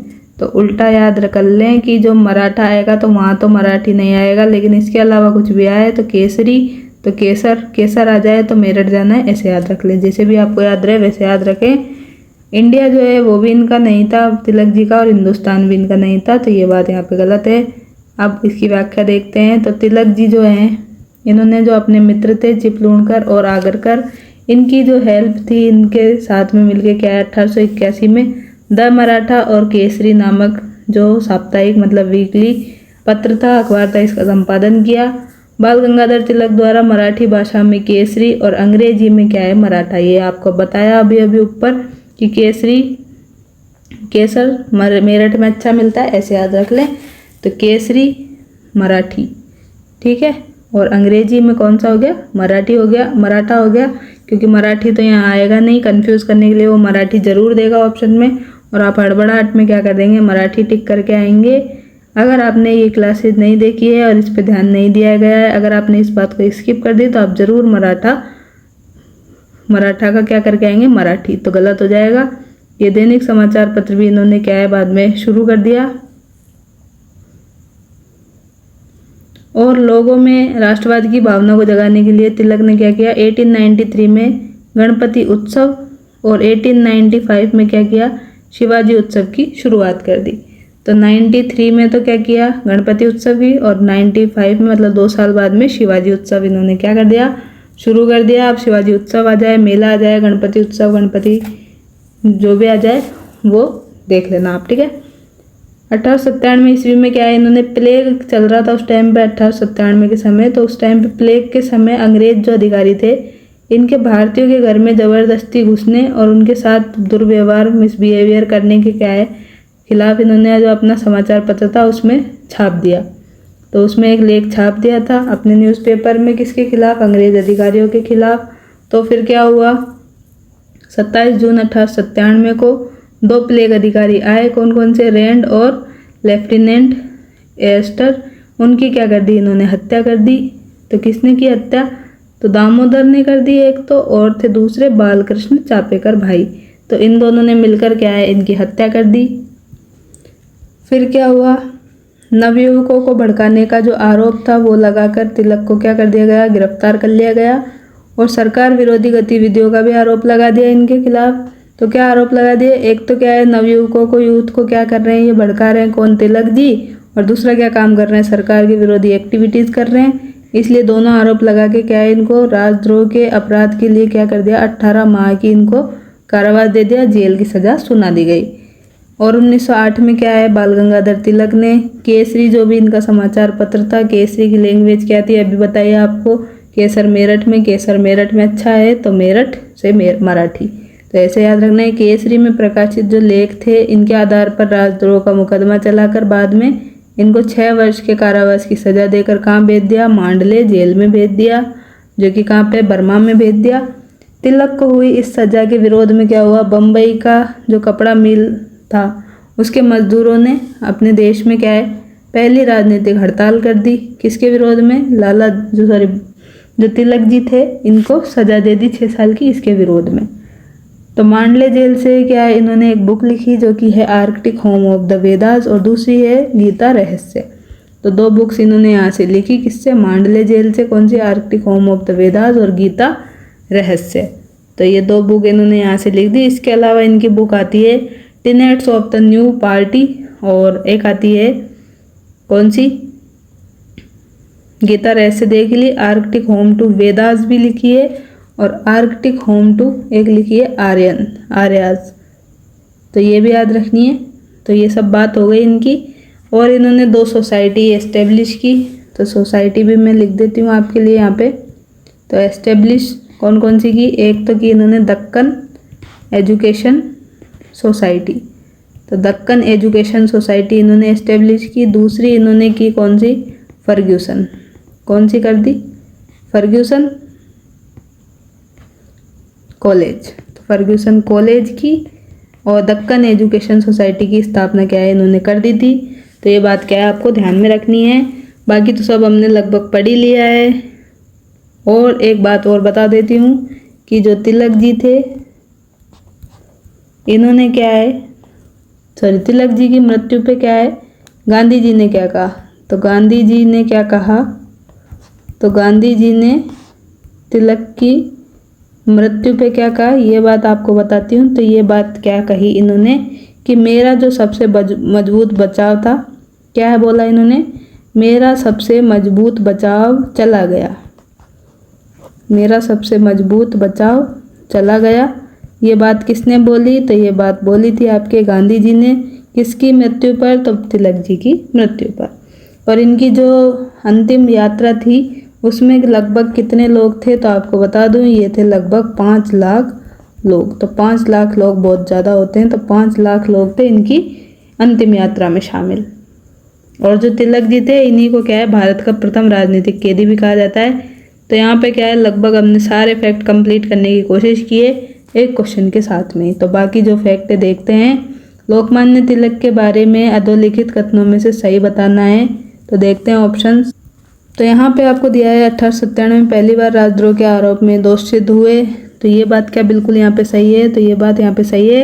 1897 में ये दोष राजद्रोह के आरोप में अभी दोषी सिद्ध हुए थे, ऊपर पड़ा। 1908 में पुनः राजद्रोह के लिए इनको 6 वर्ष की क्या दे दी गई, जेल दे दी गई। और कहाँ पे भेजा? तो भेज दिया इनको मांडले जेल में। और मांडले जेल कहाँ पे है? तो ये थी बर्मा में। इसके विरोध में क्या है, बम्बई के जो भी कपड़ा मिल में जो मजदूर थे उन्होंने क्या किया, विरोध किया इसका। तो दोनों बात यहाँ पे सही है, तो यहाँ पे दोनों कथन सही है, तो फोर्थ राइट है। नेक्स्ट क्वेश्चन है, महाराष्ट्र में होम रूल लीग की स्थापना किसने की? तो होम रूल लीग जो थी महाराष्ट्र में, इसकी स्थापना भी बाल गंगाधर तिलक ने ही की है। और कब की? तो ये की थी 1916 में। और 1916 में भी कहाँ पे? महाराष्ट्र तो बता ही दिया। अब इसके अलावा अगर आ जाए तो आपको बता देना है क्या कि बेलगांव में। तो बेलगांव महाराष्ट्र, पूना, जो भी आ जाए आपको सही कर देना है। यहाँ पे इन्होंने होम रूल लीग की स्थापना कर दी, तो ये बात यहाँ पे सही है। और 1916 में क्या हुआ था, एक चीज़ और हुई थी, लखनऊ समझौता भी हुआ था यहाँ पे। तो ये भी आप क्या है याद रख सकते हैं। 1916 में 2 चीज़ें याद रखनी है, होम रूल लीग और लखनऊ समझौता। तो यहाँ पे 1916 में क्या है, तिलक जी ने स्वशासन की प्राप्ति के उद्देश्य से महाराष्ट्र में होम रूल लीग की स्थापना की। होम रूल का मतलब क्या होता है? होम रूल अर्थात स्वराज्य का अर्थ उस समय अंग्रेजी राज्य को समाप्त नहीं करना नहीं था। इसका अर्थ था अंग्रेजी साम्राज्य के अंतर्गत स्वायत्तता प्रदान करना। तो ये बात थी यहाँ पे। अब हमने क्या है लगभग पूरा कंप्लीट कर लिया है। फिर से आपको 2 मिनट में पूरा रिवाइज कर देती हूँ बाल गंगाधर तिलक जी के बारे में, तो ध्यान से सुने। तो जो बाल गंगाधर तिलक जी हैं, इनका जन्म कहाँ पे हुआ? इनका जन्म हुआ रत्नागिरी महाराष्ट्र के चिकलगांव में। मृत्यु इनकी हुई बम्बई में। बचपन का नाम हमसे यहाँ पे छूट गया था, जो कि मैं बता देती हूँ। बचपन का नाम था इनका केशव। और इनके पिता का नाम गंगाधर तिलक था, माता का नाम पार्वती था। उपनाम जो है इनके 2 हैं। हिंदू राष्ट्रवाद का पिता भी बोलते हैं, भारत का बेताज बादशाह भी इनको बोलते हैं। तो 2 बात यहाँ पे हो गई। इसके अलावा आपको 2 बातें और याद रखनी है, जो कि अभी हमने नहीं की थी। तो इन्होंने क्या है, पूना में 1880 में जो है एक तो इंग्लिश स्कूल क्या है, एक इनका English school Pune new English school की स्थापना की। इसका उद्देश्य क्या था कि लोगों को शिक्षा उपलब्ध कराना, मतलब लोगों को एजुकेशन देना। तिलक के 4 क्षेत्र कभी कभी पूछ लिए जाते हैं कि इनका कौन कौन सा एरिया था जिस पे क्या ये ज़्यादातर रहते थे। तो एक तो महाराष्ट्र था, महाराष्ट्र में भी बम्बई को छोड़कर जो भी एरिया था वो इनके अंदर आता था। मध्य भारत का जो है उसमें मध्य भारत प्रांत इनके अंदर आता था, कर्नाटक और बरार। तो ये 4 क्षेत्र जो है इनके याद रखने हैं आपको तिलक जी के। इसके अलावा मैंने आपको बताया कि इनके प्रसिद्ध समाचार पत्र थे, जो कि कौन कौन से थे। एक बताया मराठा, लेकिन मराठा की लैंग्वेज क्या थी? मराठी नहीं थी, बार बार बता रही हूँ। अंग्रेजी थी। और 1882 में इसका प्रकाशन किया। इससे 1 साल पहले 1881 में क्या किया? केसरी का किया, जो कि मराठी लैंग्वेज में था। याद कैसे रखना है? मेरठ में केसर अच्छा है, ऐसे याद करना है। और बम्बई से इसका प्रकाशन किया था। तो 2 बातें आपको याद हो चुकी है। अब इन्होंने एक बिल का विरोध किया था, जो कि क्या था? Age of consent bill. उसमें क्या है, जो लड़कियों से सेक्स करने की जो भी एज थी वो 10 से बढ़ाकर 12 साल कर दी गई थी। तो इसका इन्होंने विरोध किया था। तो ये बात यहाँ पे थी। इसके अलावा हमने 2 चीज़ें याद की थी, 1893 में और 1896 में। 1893 में हमने किया था गणेश उत्सव, जो कि राष्ट्र सेवा की भावना जगाने के लिए था। और 96 में क्या था? शिवाजी उत्सव था। तो ये बात याद रखी। फिर 1908 में क्या हो गया? देशद्रोह का आरोप लगाकर 6 वर्ष तक इनको जेल में भेज दिया गया। कहाँ पे जेल में? भी मांडले जेल में। तो 1908 से 14 तक ये जेल में रहे। फिर 1916 में क्या है, तिलक ने होम रूल लीग की स्थापना की महाराष्ट्र में बेलगांव में। और फिर हमने देखा 1916 में लखनऊ समझौता भी हुआ था। मांडले जेल से इन्होंने गीता रहस्य और Arctic home in the Vedas book लिख दी। और वैलेंटाइन शेरोल ने इनको क्या कह दिया, भारतीय अशांति का जनक, जन्मदाता बोल दिया। स्वराज मेरा जन्मसिद्ध अधिकार है, मैं इसे लेकर रहूँगा, ये बात भी हमने इनकी देख ली। तो स्वराज की प्रथम जो स्पष्ट मांग करने वाले व्यक्ति भी यही थे। और तिलक जी की मृत्यु पर गांधी जी ने कहा, तो गांधी जी ने कहा कि मेरा सबसे मजबूत जो भी बचाव था वो चला गया है। और तिलक जो है वही क्या है, भारत के प्रथम राजनीतिक कैदी माने जाते हैं। इनकी जो अंतिम यात्रा थी उसमें लगभग कितने लोग थे, तो 5 लाख यहाँ पे लोग थे। तो 3 मिनट में क्या है, आपको पूरा रिवाइज हो गया। 2 में तो नहीं हो पाया, पर 3 मिनट में पूरा जो भी अभी तक पढ़ा है बाल गंगाधर तिलक जी के बारे में, थ्योरी क्लास ले लें चाहे ये वाली ले लें, जो भी क्लास देखें, पूरा अभी तक जो भी पढ़ा है पूरा कंप्लीट हो चुका है। इतना भी आपको याद रह जाएगा तो बहुत अच्छी बात है, आप अच्छा प्रदर्शन वहाँ पे करके आएंगे। तो नेक्स्ट है अपने कौन, चंद्रशेखर आज़ाद। तो चंद्रशेखर आज़ाद के क्वेश्चन यहाँ देखते हैं। चंद्रशेखर आज़ाद को कि कहाँ पे गोली मारकर क्या कर दी गई, हत्या कर दी गई। तो गोली मारकर इनकी हत्या कहाँ की थी, आपको बताया था इलाहाबाद के कहाँ पे, अल्फ्रेड पार्क में। तो इलाहाबाद का जो अल्फ्रेड पार्क था, इन्होंने यहाँ पे क्या है, खुद ही अपने को जो अब इनकी बंदूक में लास्ट गोली थी वो मारकर हत्या कर ली। तो जो अंग्रेज थे वो क्या है, इन्हें जीते जी तो पकड़ नहीं पाए थे। और ये जो है इन्होंने कब की थी अपनी हत्या, खुद को ही मारकर। तो ये इन्होंने की थी 27 फरवरी 1931 को। और यहाँ पे जो पुलिस अधिकारी था वो था कौन, एसपी नाट बाबर। तो एसपी नाट बाबर जो था पुलिस अधिकारी था इस टाइम पे। और इसको पता चल गया था कि यहाँ पे अभी चंद्रशेखर आज़ाद है, और इसकी सूचना क्या है, किसी ने दे दी थी यहाँ पे, इसलिए ये यहाँ पे पकड़े जाने वाले थे। तो इनको पता चल गया तो इन्होंने लास्ट गोली थी वो खुद को मार ली। इस तरह से आपको इसका आंसर 4th मिल चुका है। स्कूल लेक्चर 2012 में पूछा था। तो इसी से शुरू करते हैं अपना जो चंद्रशेखर आज़ाद जी का इंट्रोडक्शन के बारे में। तो पंडित चंद्रशेखर आज़ाद का जन्म कहाँ पे हुआ, तो मध्य प्रदेश के झाबुआ जिले के भाभरा गांव में 23 जुलाई 1906 को हुआ। असहयोग आंदोलन के दौरान क्या हुआ, जब 1922 में चोरी चोरा घटना चल रही थी, इसके बाद में बिना किसी से पूछे गांधी जी ने क्या कर लिया, आंदोलन वापस ले लिया। तो देश के जो भी तमाम नवयुवकों की तरह आज़ाद का भी क्या है, कांग्रेस से मोह भंग हो गया, मतलब विश्वास उठ गया, यहाँ पे मोह भंग हो गया। और वे हिंदुस्तान जो प्रजातांत्रिक संघ था, HRA था उस टाइम पे, उसमें क्या हो गए, शामिल हो गए। इसके पश्चात उत्तर भारत की सभी क्रांतिकारी पार्टियों को मिलाकर एक एक करके हिंदुस्तान सोशलिस्ट रिपब्लिकन एसोसिएशन मतलब HSRA का क्या कर लिया इन्होंने, यहाँ पे गठन कर लिया। किसने, चंद्रशेखर आज़ाद ने मिलके। 23 दिसंबर 1930 को वायसराय जो था लॉर्ड इरविन उस टाइम पे, उसको ट्रेन के उड़ाने के लिए इन्होंने निजामुद्दीन जो रेलवे स्टेशन है दिल्ली के पास में, वहाँ पे दिल्ली मथुरा जो लाइन है इसके नीचे बम लगा के विस्फोट किया। लेकिन यहाँ पे लॉर्ड इरविन जो है यहाँ पे बच गया था, इसकी मृत्यु यहाँ पे नहीं हुई थी। तो यही बोला है, लेकिन यहाँ पे वायसराय जो थे बाल बाल बच गए।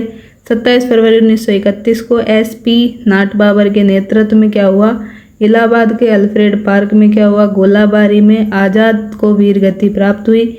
तो आज़ाद को वीर गति इसीलिए प्राप्त हुई क्योंकि इन्होंने जो लास्ट गोली थी वो अपने आप को ही खुद ही मार ली थी। तो इनको जो अंग्रेज थे वो पकड़ नहीं पाते जीते हुए भी। तो ठीक है, राम प्रसाद बिस्मिल जो है इनको क्या बोलते थे, क्विक सिल्वर मतलब पारा बोलते थे। तो ये उपाधि राम प्रसाद बिस्मिल ने किसको दी थी, तो चंद्रशेखर आज़ाद को दी थी। और इन्होंने क्या किया, तो इन्होंने जो द रिवोल्यूशनरी पर्चे थे वो बांटे। तो ये कब बांटे थे, तो ये 1925 में बांटे थे। कौन से पर्चे, तो द रिवोल्यूशनरी। तो ये पर्चे इन्होंने बांटे थे। इसके अलावा जो HSRA का गठन इन्होंने किया था, ये HSRA, इसका गठन कहाँ पे किया था, तो ये किया था दिल्ली का फिरोज शाह कोटला मैदान था। तो फिरोज शाह कोटला जो मैदान है यहाँ पे क्या है, इन्होंने इसका गठन किया था HSRA का। और HSRA तो ये हो गया। अब HRA मतलब हिंदुस्तान रिपब्लिकन एसोसिएशन। तो इसमें जो भी मतलब इसके हेड थे, तो इसके हेड कौन थे, तो सचिंद्र नाथ सान्याल थे। और जो सदस्य थे वो 4 लोग थे यहाँ पे। एक तो मनमथ नाथ गुप्त थे, राम प्रसाद बिस्मिल थे, योगेश चटर्जी थे और चंद्रशेखर। तो 4 जने आपको याद करने हैं। तो ये बात यहाँ पे हो गई। अब एक चीज़ और याद रखनी है कि 9 अगस्त 1925 को जो काकोरी कांड हुआ था उसमें भी चंद्रशेखर आज़ाद की क्या है, सक्रिय भूमिका थी। लेकिन जो क्या है बाद में ये यहाँ पे पुलिस इनको यहाँ पे नहीं पकड़ पाई थी, ये यहाँ से चले गए थे। और सैंडर्स की जो हत्या करी थी लाला लाजपत राय की मृत्यु के लिए बदला लेने के लिए, उसमें भी आज़ाद जी की क्या थी, महत्वपूर्ण भूमिका थी।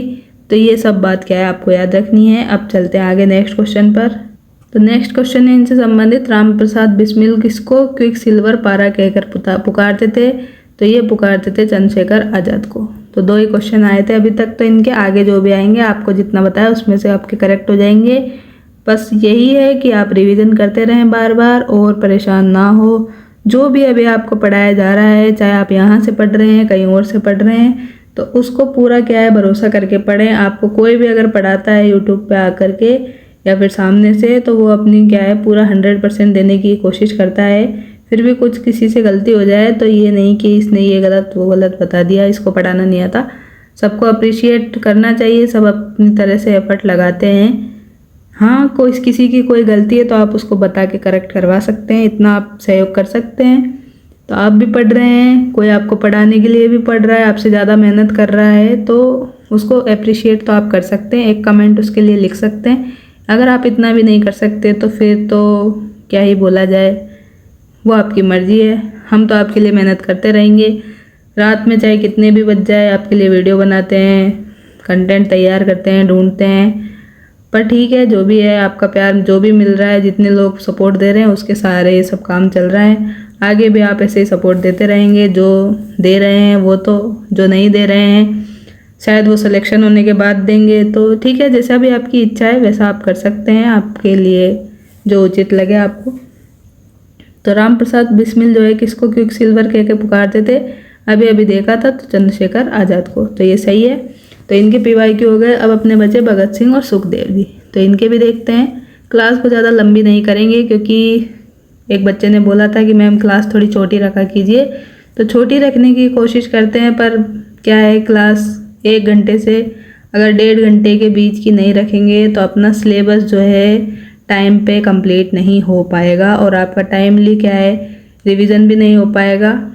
तो अगर आप ये प्लेलिस्ट अगर 2 बार भी, एक बार तो अभी देख रहे हैं, एक बार और देख लेंगे, 2x की स्पीड पे ही देख लें चाहे से, तो आपका क्या है कोई भी क्वेश्चन गलत नहीं होगा यहाँ पे।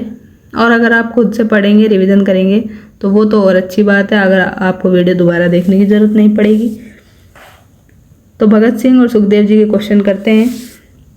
तो लेख जो है मैं नास्तिक क्यों, कब किसने लिखा? तो ये लिखा था अपने भगत सिंह के द्वारा। ये मैं आपको पहले बता चुकी थी जब हमने इनके थ्योरी में पढ़ा था। तो भगत सिंह हमने पहले याद कर लिया था, तो ये अपने सही है। जो बच्चे पुराने उनको समझ में आ रहा होगा, उनको बहुत ज़्यादा बेनिफिट यहाँ पे मिल रहा होगा, तो ज़रूर अपना जो है एक्सपीरियंस यहाँ पे शेयर कर सकते हैं। तो ये बात हो गई साइमन कमीशन के लाहौर पहुँचने। तो इससे पहले क्या करते हैं, थोड़ा सा भगत सिंह के बारे में देख लेते हैं। तो भगत सिंह जो थे, इनका जन्म जो है कहाँ पे हुआ? तो इनका जन्म हुआ पंजाब के लाथलपुर ज़िले में बंगा स्थान पे, और इनकी मृत्यु कहाँ पे हो गई थी? तो लाहौर में हो गई थी मृत्यु। तो और एजुकेशन इनकी जो थी वो DAV कॉलेज जो कि लाहौर में था उस टाइम पे, वहाँ से हुई थी, लाहौर के DAV कॉलेज से इनकी एजुकेशन हुई थी। और गणेश विद्यार्थी के जो समाचार पत्र थे, प्रताप गणेश शंकर विद्यार्थी का एक न्यूज़पेपर आता था उस टाइम पे, प्रताप, जिसमें क्या है इन्होंने बलवंत के नाम से क्या किए, लेख लिखे। तो बलवंत के नाम से इन्होंने लेख लिखे, किसमें? प्रताप न्यूज़पेपर में। तो प्रताप न्यूज़पेपर में इन्होंने लेख लिखे। और प्रताप न्यूज़पेपर किसका था? तो ये था गणेश शंकर विद्यार्थी का। तो गणेश शंकर विद्यार्थी जी का ये क्या था, न्यूज़पेपर था प्रताप, जिसमें बलवंत के नाम से लेख किसने लिखे? तो भगत सिंह आज़ाद ने लिखे। तो ये बात हो गई। अब जो भगत सिंह थे, इनके 2 चाचा थे। कौन कौन से चाचा थे? एक तो अजीत सिंह थे, एक स्वर्ण सिंह थे। ये दोनों भी क्या थे? क्रांतिकारी थे। और ये क्रांतिकारी होने के कारण ही क्या है जेल भी चले गए थे। तो ये भी आपको क्या है याद रखना है। और 1926 में जो है नौजवान भारत सभा की इन्होंने स्थापना कर दी थी। किसने?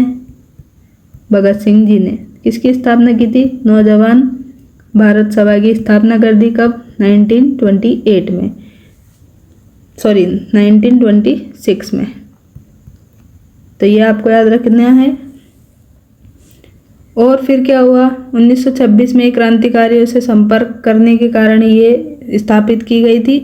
और 8 अप्रैल 1929 को इन्होंने क्या किया, जो केंद्रीय विधानसभा थी अपनी उसमें असेंबली में दिल्ली में, उसमें क्या किया, बम फेंका। अब बम इन्होंने नहीं फेंका, यहाँ पे बम फेंका गया था बटुकेश्वर दत्त के द्वारा, ऐसा यहाँ पे बताया जाता है। और यहाँ पे ये साथ में थे भगत सिंह जी और बटुकेश्वर दत्त, लेकिन बम बटुकेश्वर दत्त ने फेंका था, तो ऐसा यहाँ पे पता चलता है। और 17 दिसंबर 1928 को क्या हुआ, भगत सिंह, चंद्रशेखर और राजगुरु जो थे इनको लाहौर में स्कॉट की जगह सैंडर्स की हत्या कर दी थी इन्होंने। किसने, एक तो भगत सिंह थे ही, इसके अलावा चंद्रशेखर और राजगुरु, तो इन तीनों ने मिलकर क्या है, स्कॉट की जगह क्या है, सैंडर्स को मार दिया था लाला जी की मृत्यु का बदला लेने के लिए। और 7 अक्टूबर 1930 को क्या है, फिर इनको फांसी की सजा सुना दी गई। और 23 मार्च 1931 को लाहौर जेल में इनको फांसी दे दी गई। अब यहाँ पे जो है एक बात आपको याद रखनी है कि फांसी किस किस को दी गई। यहाँ पे फांसी दी गई भगत सिंह को, सुखदेव को और राजगुरु को। तो भगत सिंह, सुखदेव है यहाँ पे, राजगुरु भी लिख देती हूँ। इन तीनों को क्या है, यहाँ पे फांसी दे दी गई 23 मार्च 1931 को। लेकिन एक व्यक्ति और थे, इन सब में थोड़े शामिल थे ये चंद्रशेखर आज़ाद, इनको यहाँ पे फांसी नहीं दी गई क्योंकि ये क्या थे, यहाँ से भाग गए थे, तो इसलिए इनको फांसी यहाँ पे नहीं मिली थी। और इन तीनों को यहाँ पे फांसी दे दी गई थी लाहौर षड्यंत्र केस के चक्कर में। और जो भगत सिंह है, इनका नारा क्या है, तो आप सभी को पता होगा, इनका फेमस नारा है कौन सा, इंकलाब जिंदाबाद। कौन सा है, इंकलाब जिंदाबाद इनका फेमस नारा है। और इनकी बुक जो है, इनकी बुक आती है ये मैं नास्तिक क्यों हूँ, तो ये आपको याद रखनी है। और ये इन्होंने जेल में ही लिखा था। और प्रकाशन जो है इसका 27 सितंबर 1931 को कहाँ पे किया गया था, द पीपल अखबार में किया गया था, जो कि लाहौर में आता था ये अखबार। तो ये बात हो गई। और मृत्यु के द्वार पर और भारत में क्रांतिकारी आंदोलन, तो ये बुक्स भी क्या है इन्होंने लिखी थी। तो मैं नास्तिक क्यों तो ज़्यादा इम्पोर्टेंट है, इसके अलावा 2 और है, मृत्यु के द्वार पर, भारत में क्रांतिकारी आंदोलन। तो इतना सब याद रख लेंगे तो आपका काम चल जाएगा भगत सिंह के बारे में। तो फिर से जल्दी से देखते हैं, साइमन कमीशन के लाहौर पहुंचने पर पुलिस सुप्रिटेंडेंट जो था स्कॉट, उसके आदेश पे सैंडर्स ने क्या किया, लाठीचार्ज किया था। और इसी टाइम पे क्या है, जो 17 नवंबर 1928 को किसकी, लाला लाजपत राय की मृत्यु हो गई। घायल कब हुए थे, जल्दी से बताइए कमेंट में लिख के। तो घायल ये हुए थे 30 अक्टूबर 1928 को। मृत्यु कब हो गई, 17 नवंबर 1928 को। लाला जी की मृत्यु के ठीक 1 माह 17 दिसंबर 1928 को भगत सिंह, राजगुरु और जयगोपाल और चंद्रशेखर आज़ाद ने क्या किया, स्कॉट की जगह सैंडर्स की हत्या कर दी, मार दिया इसको। 7 अक्टूबर 1930 को जो ट्रिब्यूनल था उसका एक तरफा निर्णय दिया, और जिसमें भगत सिंह, राजगुरु और सुखदेव को फांसी की सजा सुना दी गई।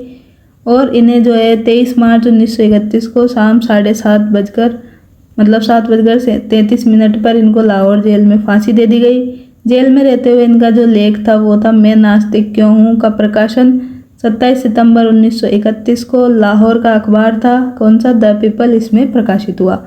ये सब देख चुके थे इसलिए थोड़ा जल्दी किया हमने कि क्लास ज़्यादा हमें लंबी नहीं करनी है, और क्वालिटी तो आपको मिल ही रही है। निम्नलिखित में से किस कारण से भगत सिंह और उनके साथियों को 23 मार्च 1931 को फांसी दी गई, तो किस कारण से, लाहौर षड्यंत्र केस। तो लाहौर षड्यंत्र केस यहाँ पे क्या है, वही है कि सैंडर्स की हत्या कर दी। तो लाहौर में सैंडर्स की हत्या के कारण ये याद था अपने को पहले ही, तो आपको याद आ जाएगा वहाँ पे फांसी भगत सिंह और उनके साथियों को, तो देखना है डायरेक्ट क्लिक हो जाएगा दिमाग में, सैंडर्स की हत्या की थी। सैंडर्स की हत्या के लिए क्या है, लाहौर षड्यंत्र केस चलाया था। लाहौर षड्यंत्र केस कब चलाया था, तो 1928 में चलाया था। तो बाकी ऑप्शन तो आपको देखने की ज़रूरत ही नहीं पड़ेगी, तो ये तो अपने क्या है डायरेक्ट रॉन्ग हो जाएंगे। तो इस तरह की बात है यहाँ पे। अब इसमें ये पूछता कि केंद्रीय विधानसभा बम में जो थे शामिल थे कौन, भगत सिंह थे या नहीं थे, तो इसमें तो ये आपका सही हो जाता, लेकिन यहाँ पे क्वेश्चन उन्होंने दूसरे तरीके से पूछा है, तो इसलिए क्या है ये दोनों यहाँ पे रॉन्ग है। तो थर्ड यहाँ पे राइट है। अब चलते हैं नेक्स्ट क्वेश्चन पे, जो कि भगत सिंह ने किस स्थान पर बम फेंका, तो किस स्थान पे फेंका, ये देखें केंद्रीय विधानसभा में, जो कि कहाँ है अपने सेंट्रल विधानसभा, ये दिल्ली में है, तो दिल्ली में फेंक दिया, ये दिल्ली सेंट्रल असेंबली में। तो ये बात यहाँ पे सही है। अब यहाँ देखते हैं 8 अप्रैल 1929 को भगत सिंह और बटुकेश्वर दत्त ने क्या है, दिल्ली की जो केंद्रीय असेंबली थी उसमें बम फेंका। क्रांतिकारियों ने अपने पर्चे रिवॉल्यूशनरी में क्या कहा, उनका मकसद किसी की जान लेना नहीं, बैरों को सुनाना है। भगत सिंह और बटुकेश्वर दत्त भागे नहीं बल्कि स्वयं को वहाँ पे गिरफ्तार कर दिया, मतलब इन्होंने सरेंडर कर दिया बम फेंक के केंद्रीय असेंबली में। कौन किसने, भगत सिंह ने और बटुकेश्वर दत्त ने। इन्होंने क्या नारा लगाया, इंकलाब जिंदाबाद साम्राज्यवाद मुर्दाबाद। क्या लगाया, इंकलाब तो जिंदाबाद और साम्राज्यवाद मुर्दाबाद। यह नारा मशहूर जो शायर थे हसरत मोहानी, इनके एक जलसे में आज़ाद एक कामिल की बात करते हुए दिया गया था। इंकलाब जिंदाबाद हिंदुस्तानी भाषा का नारा है जिसका अर्थ क्या है, क्रांति की जय हो। तो ये बात यहाँ से एनसीईआरटी की क्लास 8 की बुक से लिखी गई है, ये पूरा पैराग्राफ। तो आगे देखते हैं, नेक्स्ट क्वेश्चन है, भारत के स्वतंत्रता संग्राम के दौरान निम्नलिखित में से कौन नौजवान भारत सभा के सदस्य थे। तो नौजवान भारत सभा के सदस्य कौन थे, तो ये थे भगत सिंह। इसकी स्थापना कब की थी नौजवान भारत सभा की, तो इसकी स्थापना की थी 1926 में। तो ये बात याद हो गई। तो सेकंड अपना राइट है। यहाँ पे क्या लिखा है, भारत के शहीद आजम, शहीद आजम मतलब भाई सरदार भगत सिंह। तो ये भी पूछ सकता है कि इनका टाइटल, तो शहीद आजम किसका टाइटल है, भगत सिंह जी का। इनका जन्म 28 सितंबर 1907 को ब्रिटिश भारत के पंजाब के लायलपुर गांव के जारावाला तहसील के बंगा गांव में हुआ। भगत सिंह ने भगवती चरण के साथ मिलकर क्या किया, नौजवान भारत सभा की स्थापना की। कब की, 1926 में की। इस सभा का नारा क्या था, हिंदुस्तान जिंदाबाद। तो ये बात हो गई। अब इधर देखते हैं नेक्स्ट क्वेश्चन क्या है अपने। अब हमें दो नेता और पढ़ने हैं लास्ट, रास बिहारी बोस और SC बोस मतलब सुभाष चंद्र बोस। तो 10-15 मिनट का पेशेंस और बनाए रखें, पूरे आपके कंप्लीट PYQ यहाँ पे करवा दिए जाएंगे। तो चलिए जल्दी से देखते हैं, निम्नलिखित में से कौन आज़ाद हिंद फौज के प्रारंभिक चरण में उनसे संबंधित था। तो आज़ाद हिंद फौज के जो प्रारंभिक चरण था उसमें संबंधित कौन कौन थे, तो बताना है। चंद्रशेखर आज़ाद थे, नहीं। श्यामजी कृष्ण वर्मा, ये भी नहीं। सचिन सान्याल, ये तो HRA थे, HRA से रिलेटेड थे। रास बिहारी बोस, हाँ ये बिल्कुल इसमें संबंधित थे आज़ाद हिंद फौज से, क्योंकि आज़ाद हिंद फौज जो थी इसकी जो कमान थी वही इन्होंने क्या है बाद में सुभाष चंद्र बोस को सौंपी थी। तो इस चीज़ से पता चलता है कि आज़ाद हिंद फौज की जो प्रारंभिक चरण था वो किससे रिलेटेड था, रास बिहारी बोस से रिलेटेड था। तो रास बिहारी बोस के बारे में देखते हैं। इनका जन्म 1886 में हुआ, कहाँ पर, बंगाल में हुआ। और इन्होंने दिल्ली, यूपी, राजपूताना और पंजाब में क्रांतिकारी आंदोलन का संचालन किया। दिसंबर 1912 में दिल्ली का जो चांदनी चौक है वहाँ पे इन्होंने गवर्नर लॉर्ड हॉर्डिंग के काफिले पर जोरावर सिंह बारहट और अन्य के सहयोग से क्या है, बम फेंका। क्योंकि इन्होंने दिल्ली के चांदनी चौक में क्या किया, जो गवर्नर जनरल लॉर्ड हॉर्डिंग था इसके काफिले पर जुलूस पर जोरावर सिंह बारहट के साथ में मिलके क्या कर दिया, बम फेंक दिया। 1915 में जापान भाग गए, मतलब जापान पलायन कर गए, भागे तो नहीं, पलायन कर गए। जापान में उन्होंने अपनी क्रांतिकारी गतिविधियां एक्टिव रखी और वहाँ इंडियन इंडिपेंडेंस लीग की क्या कर दी, स्थापना कर दी। किसने कर दी, रास बिहारी बोस ने। तो इंडियन इंडिपेंडेंस लीग की स्थापना इन्होंने पहले बैंकॉक में की और उससे कैप्टन जो था मोहन सिंह युद्धबंदियों की सेना आज़ाद हिंद फौज का गठन करने में सहायता प्रदान की।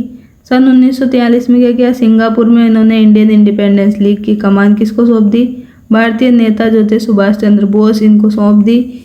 कि कब, 1943 में सिंगापुर में। तो रास बिहारी बोस ने ही सबसे पहले ये नारा बुलंद किया था कि एशिया जो है एशियावासियों के लिए है। और 1924 में टोक्यो जापान में ही इन्होंने भारतीय स्वतंत्रता लीग मतलब इंडियन इंडिपेंडेंस लीग की स्थापना भी की थी। तो इंडियन इंडिपेंडेंस लीग की स्थापना पूछी जाए तो 1924 बता देना है। और दिसंबर 1941 में रास बिहारी बोस ने जापान में प्रथम आज़ाद हिंद फौज की स्थापना की। कैप्टन मोहन सिंह को उसका क्या बनाया गया, प्रधान नियुक्त किया गया। इस फौज का उद्देश्य भारत की भूमि से अंग्रेजों को मार भगाना था। रास बिहारी बोस का देहांत जो है 21 जनवरी 1945 को जापान की ही भूमि पर हो गया था। तो ये बात हमने रास बिहारी बोस के बारे में कर ली। तो फिर से आपको रिवाइज कराती हूँ जल्दी से। रास बिहारी बोस है, इनका जन्म बंगाल में हो गया, सुवालदा गांव में। मृत्यु जो जापान में हो गई 1945 में। हार्दिक बम कांड था जो उसमें इनकी भूमिका थी। जापान जो प्रवास था, जापान जब ये चले गए थे तो इन्होंने श्री तोयामा जो कि पैन एशिया समर्थक थी, इनके यहाँ पे शरण ली थी। 1905 में ये क्रांतिकारी गतिविधियों से जुड़े थे। 1908 में अलीपुर बम धमाके के बाद क्या इन्होंने बंगाल छोड़ दिया था, यहाँ से ये चले गए थे। 1912 में लॉर्ड हार्डिंग के पास बम फेंका था, कहाँ पे, दिल्ली के चांदनी चौक में।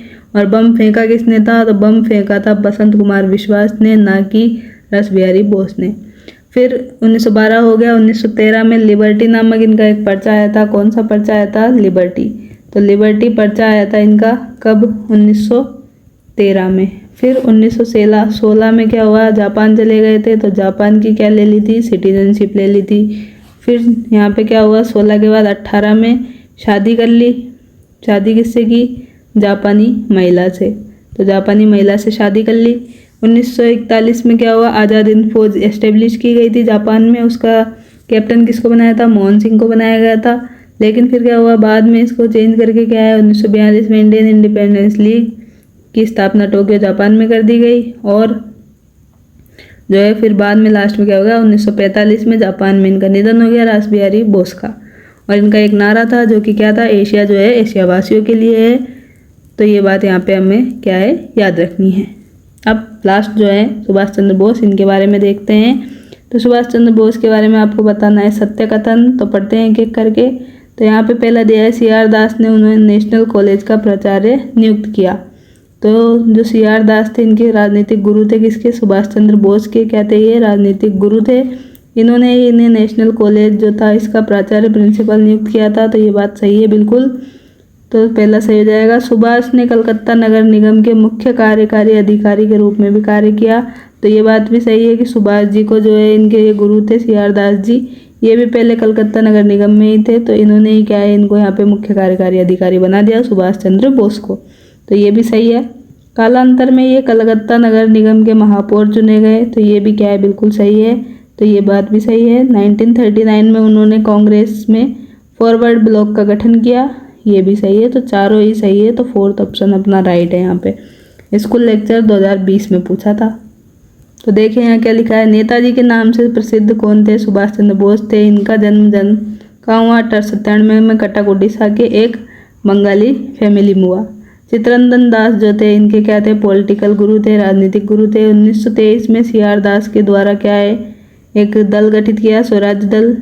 इसका किसने समर्थन किया, सुभाष चंद्र बोस, जो इनके क्या थे, शिष्य थे एक तरह से, उन्होंने समर्थन किया, सपोर्ट किया। 1923 में जब CR दास ने कलकत्ता नगर निगम के मेयर का कार्यभार संभाला तो इन्होंने क्या किया, 1924 में जो सुभाष चंद्र बोस थे इनके शिष्य थे, मतलब ये किसके, CR दास के, इनको भी क्या कर दिया गया, मुख्य कार्यकारी अधिकारी बना दिया गया। कहाँ का, कलकत्ता नगर निगम का।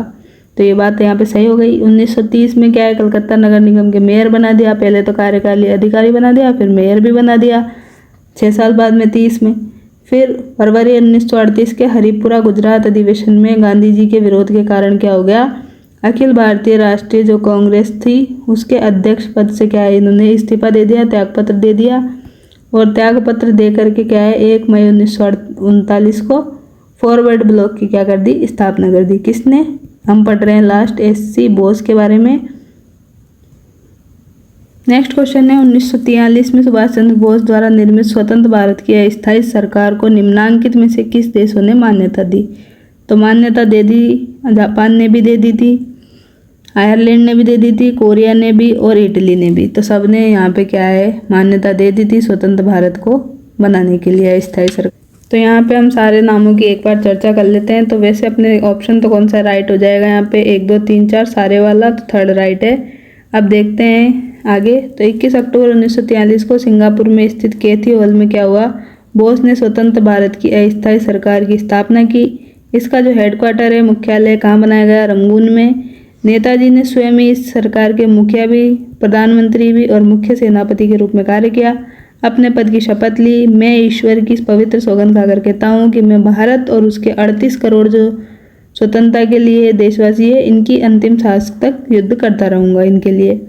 तत्कालीन विश्व के जो 9 देश थे उनके नाम देखते हैं, जो कि इसी से क्वेश्चन यहाँ पे अपने क्या बनाया था, आगे भी बन सकता है। तो 9 देशों में ध्यान रखना है, Japan, Germany, Italy, Korea, Burma, Ireland, चीन, फिलीपींस और मंचूरिया।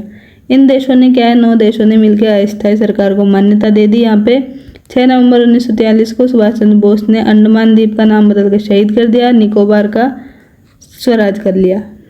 तो ये याद रखना है, क्या अंडमान का तो शहीद कर दिया, निकोबार का स्वराज्य कर दिया। सुभाष चंद्र बोस ने एक नारा दिया कि तुम मुझे खून दो, मैं तुम्हें आज़ादी दूंगा। तो ये नारा देते हुए इन्होंने आज़ाद हिंद फौज को प्रेरित किया।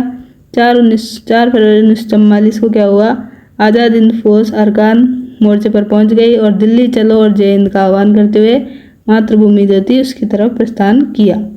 तो ये बात यहाँ पे सही है, आपने पढ़ लिया पूरा। क्वेश्चन देखते हैं, यही क्वेश्चन बना दिया।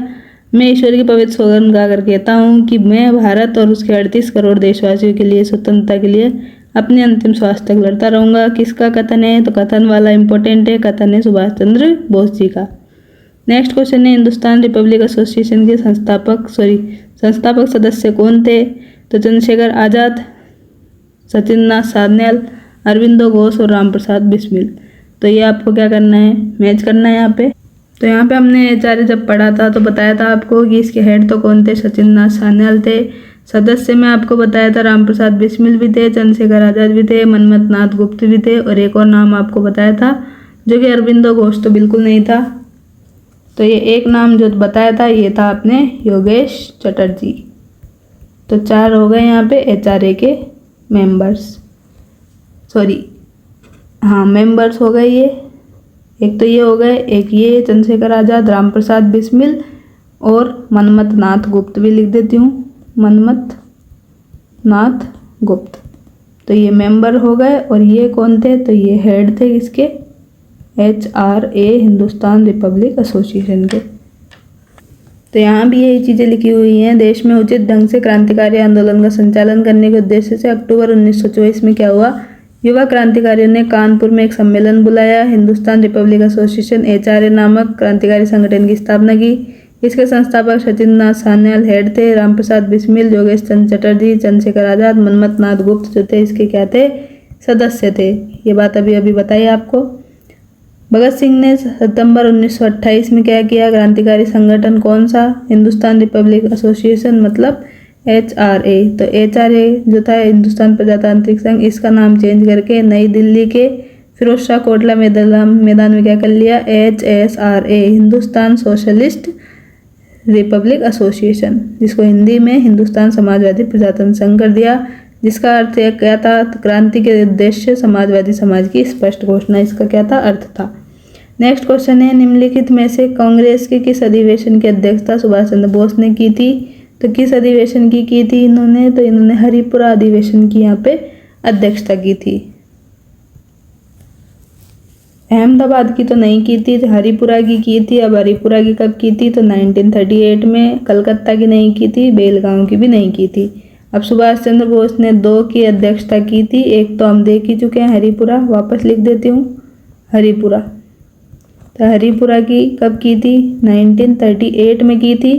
और दूसरा आता है अपने त्रिपुरी अधिवेशन, तो त्रिपुरी की थी 1939 में। अब हरिपुरा में जो था इनके हेड यही थे, कौन, सुभाष चंद्र बोस। तो इस टाइम पे जो इनकी एज थी क्या थी, ओनली 41 ईयर थी। और ये क्या है, उस टाइम पे सबसे युवा अध्यक्ष थे, कहाँ के, हरिपुरा अधिवेशन के। तो हरिपुरा जो है आपको बता दूं कि ये गुजरात के आसपास आता है अपने। और त्रिपुरी जो अधिवेशन था इसमें क्या है, गांधी जी से जो वैचारिक विरोध था उसके कारण क्या है, इन्होंने यहाँ पे त्यागपत्र दे दिया बाद में। और यहीं से क्या है, त्रिपुरी अधिवेशन से ही फिर इन्होंने फॉरवर्ड ब्लॉक जो थी इसकी स्थापना कर दी 1 मई 1939 को। तो ये बात थी। अब सुभाष चंद्र बोस जो है 2 बार भारतीय राष्ट्रीय कांग्रेस के अध्यक्ष निर्वाचित हुए, पहली बार 1938 हरिपुरा अधिवेशन में, ये बताया अभी अध्यक्ष निर्वाचित हुए। इस समय इनकी उम्र में 41 वर्ष थी। अब तक के सबसे युवा थे। अपने अध्यक्ष के संबोधन में सुभाष चंद्र बोस ने हिंदी भाषा का यूज किया और लिपि पूछे तो रोमन की लागू करने की वकालत की। दूसरी बार 1939 में त्रिपुरी अधिवेशन में गांधी जी का जो विरोध है उसके बावजूद भी क्या है, पुनः कांग्रेस के हेड बन गए थे। लेकिन फिर क्या हुआ, बाद में इन्होंने यहाँ से इस्तीफा दे दिया, त्यागपत्र देकर फॉरवर्ड ब्लॉक की स्थापना कर ली 1 मई 1939 को। किसने, सुभाष चंद्र बोस ने। अब ये है क्वेश्चन, सुभाष चंद्र बोस भारतीय राष्ट्रीय कांग्रेस के अध्यक्ष कितनी बार रहे? तो कितनी बार रहे बताइए? 2 बार रहे। कब कब रहे? 1938 में हरिपुरा अधिवेशन में और 1939 में त्रिपुरी अधिवेशन में। तो ये अपना गया बिल्कुल राइट है यहाँ पर। सुभाष चंद्र बोस ने निम्न में से किस अधिवेशन की अध्यक्षता की? रामगढ़ की नहीं की, वेदपुर की भी नहीं की, त्रिपुरी की है, लखनऊ की नहीं की। अब त्रिपुरी की कब की है जल्दी बताइए? तो 1939 में की। दूसरा कौन सा है? हरिपुरा है। हरिपुरा में कब की? तो 1938 में की। तो इतना याद रखना है। एक क्वेश्चन ये है, निम्नांकित में से किस वायसराय के कार्यकाल में INA मुकदमा चलाया गया? तो ये आप याद रखें क्योंकि हमने पहले पढ़ लिया था वैसे, तो ये वेवेल आएगा इसका। प्राध्यापक 2016 में पूछा है। तो पढ़ते हैं INA क्या है? INA मुकदमा, INA का फुल फॉर्म है यहाँ पे आज़ाद हिंद सेना। अभियोग, अंग्रेजों लॉर्ड वेवेल 1944 से 47। लॉर्ड वेवेल का काल क्या है? 1944 से 47 है। तो अंग्रेजों ने क्या है, INA के जो सेनापति थे शाहनवाज खां, PK सहगल, गुरु बख्श सिंह ढिल्लो, इन पर क्या है, दिल्ली के जो लाल किला था उसमें अभियोग चलाया। इसके विरोध में क्या है, जनता ने तीव्र प्रदर्शन किया। देश के जो वकील थे प्रमुख कौन कौन? भूलाभाई देसाई, तेज बहादुर सप्रू, जवाहरलाल नेहरू, इन्होंने क्या है इन अभियुक्तों के बचाव पक्ष में वकालत की। और लॉर्ड वेवेल ने जनता की मनोभावना को देखते हुए क्या कर दिया, 1 जनवरी 1946 को क्या है इनको बरी कर दिया, मतलब इनको रिहा कर दिया। किसको? यहाँ पर जो भी इनको गिरफ्तार किया गया था, मतलब शाहनवाज खां, PK सहगल, गुरु बख्श इनको यहाँ पे रिहा कर दिया। तो इसी के साथ क्या है अपनी ये वाली क्लास यहाँ पे एंड होती है। तो मिलते हैं नेक्स्ट वीडियो में, तब तक के लिए थैंक यू सो मच कि आप वीडियोस को इतना प्यार दे रहे हैं। तो ऐसे ही प्यार देते रहिए, अच्छा कंटेंट लाने की पूरी मैं कोशिश आपके लिए कर रही हूँ। आपके रिप्लाई भी मैं पूरे देती हूँ। तो प्लीज़ कमेंट ज़रूर करें, वीडियो को लाइक करें। आपकी पढ़ाई ऐसे शानदार चलती रहे इसकी मैं आशा करूँगी। आप सब जो भी पढ़ रहे हैं, कहीं से भी पढ़ रहे हैं, चाहे आपका सिलेक्शन अवश्य होगा अगर आप सही रणनीति से पढ़ रहे हैं। तो थैंक यू दोस्तों, मिलते हैं नेक्स्ट वीडियो में। Thank you, take care, bye bye.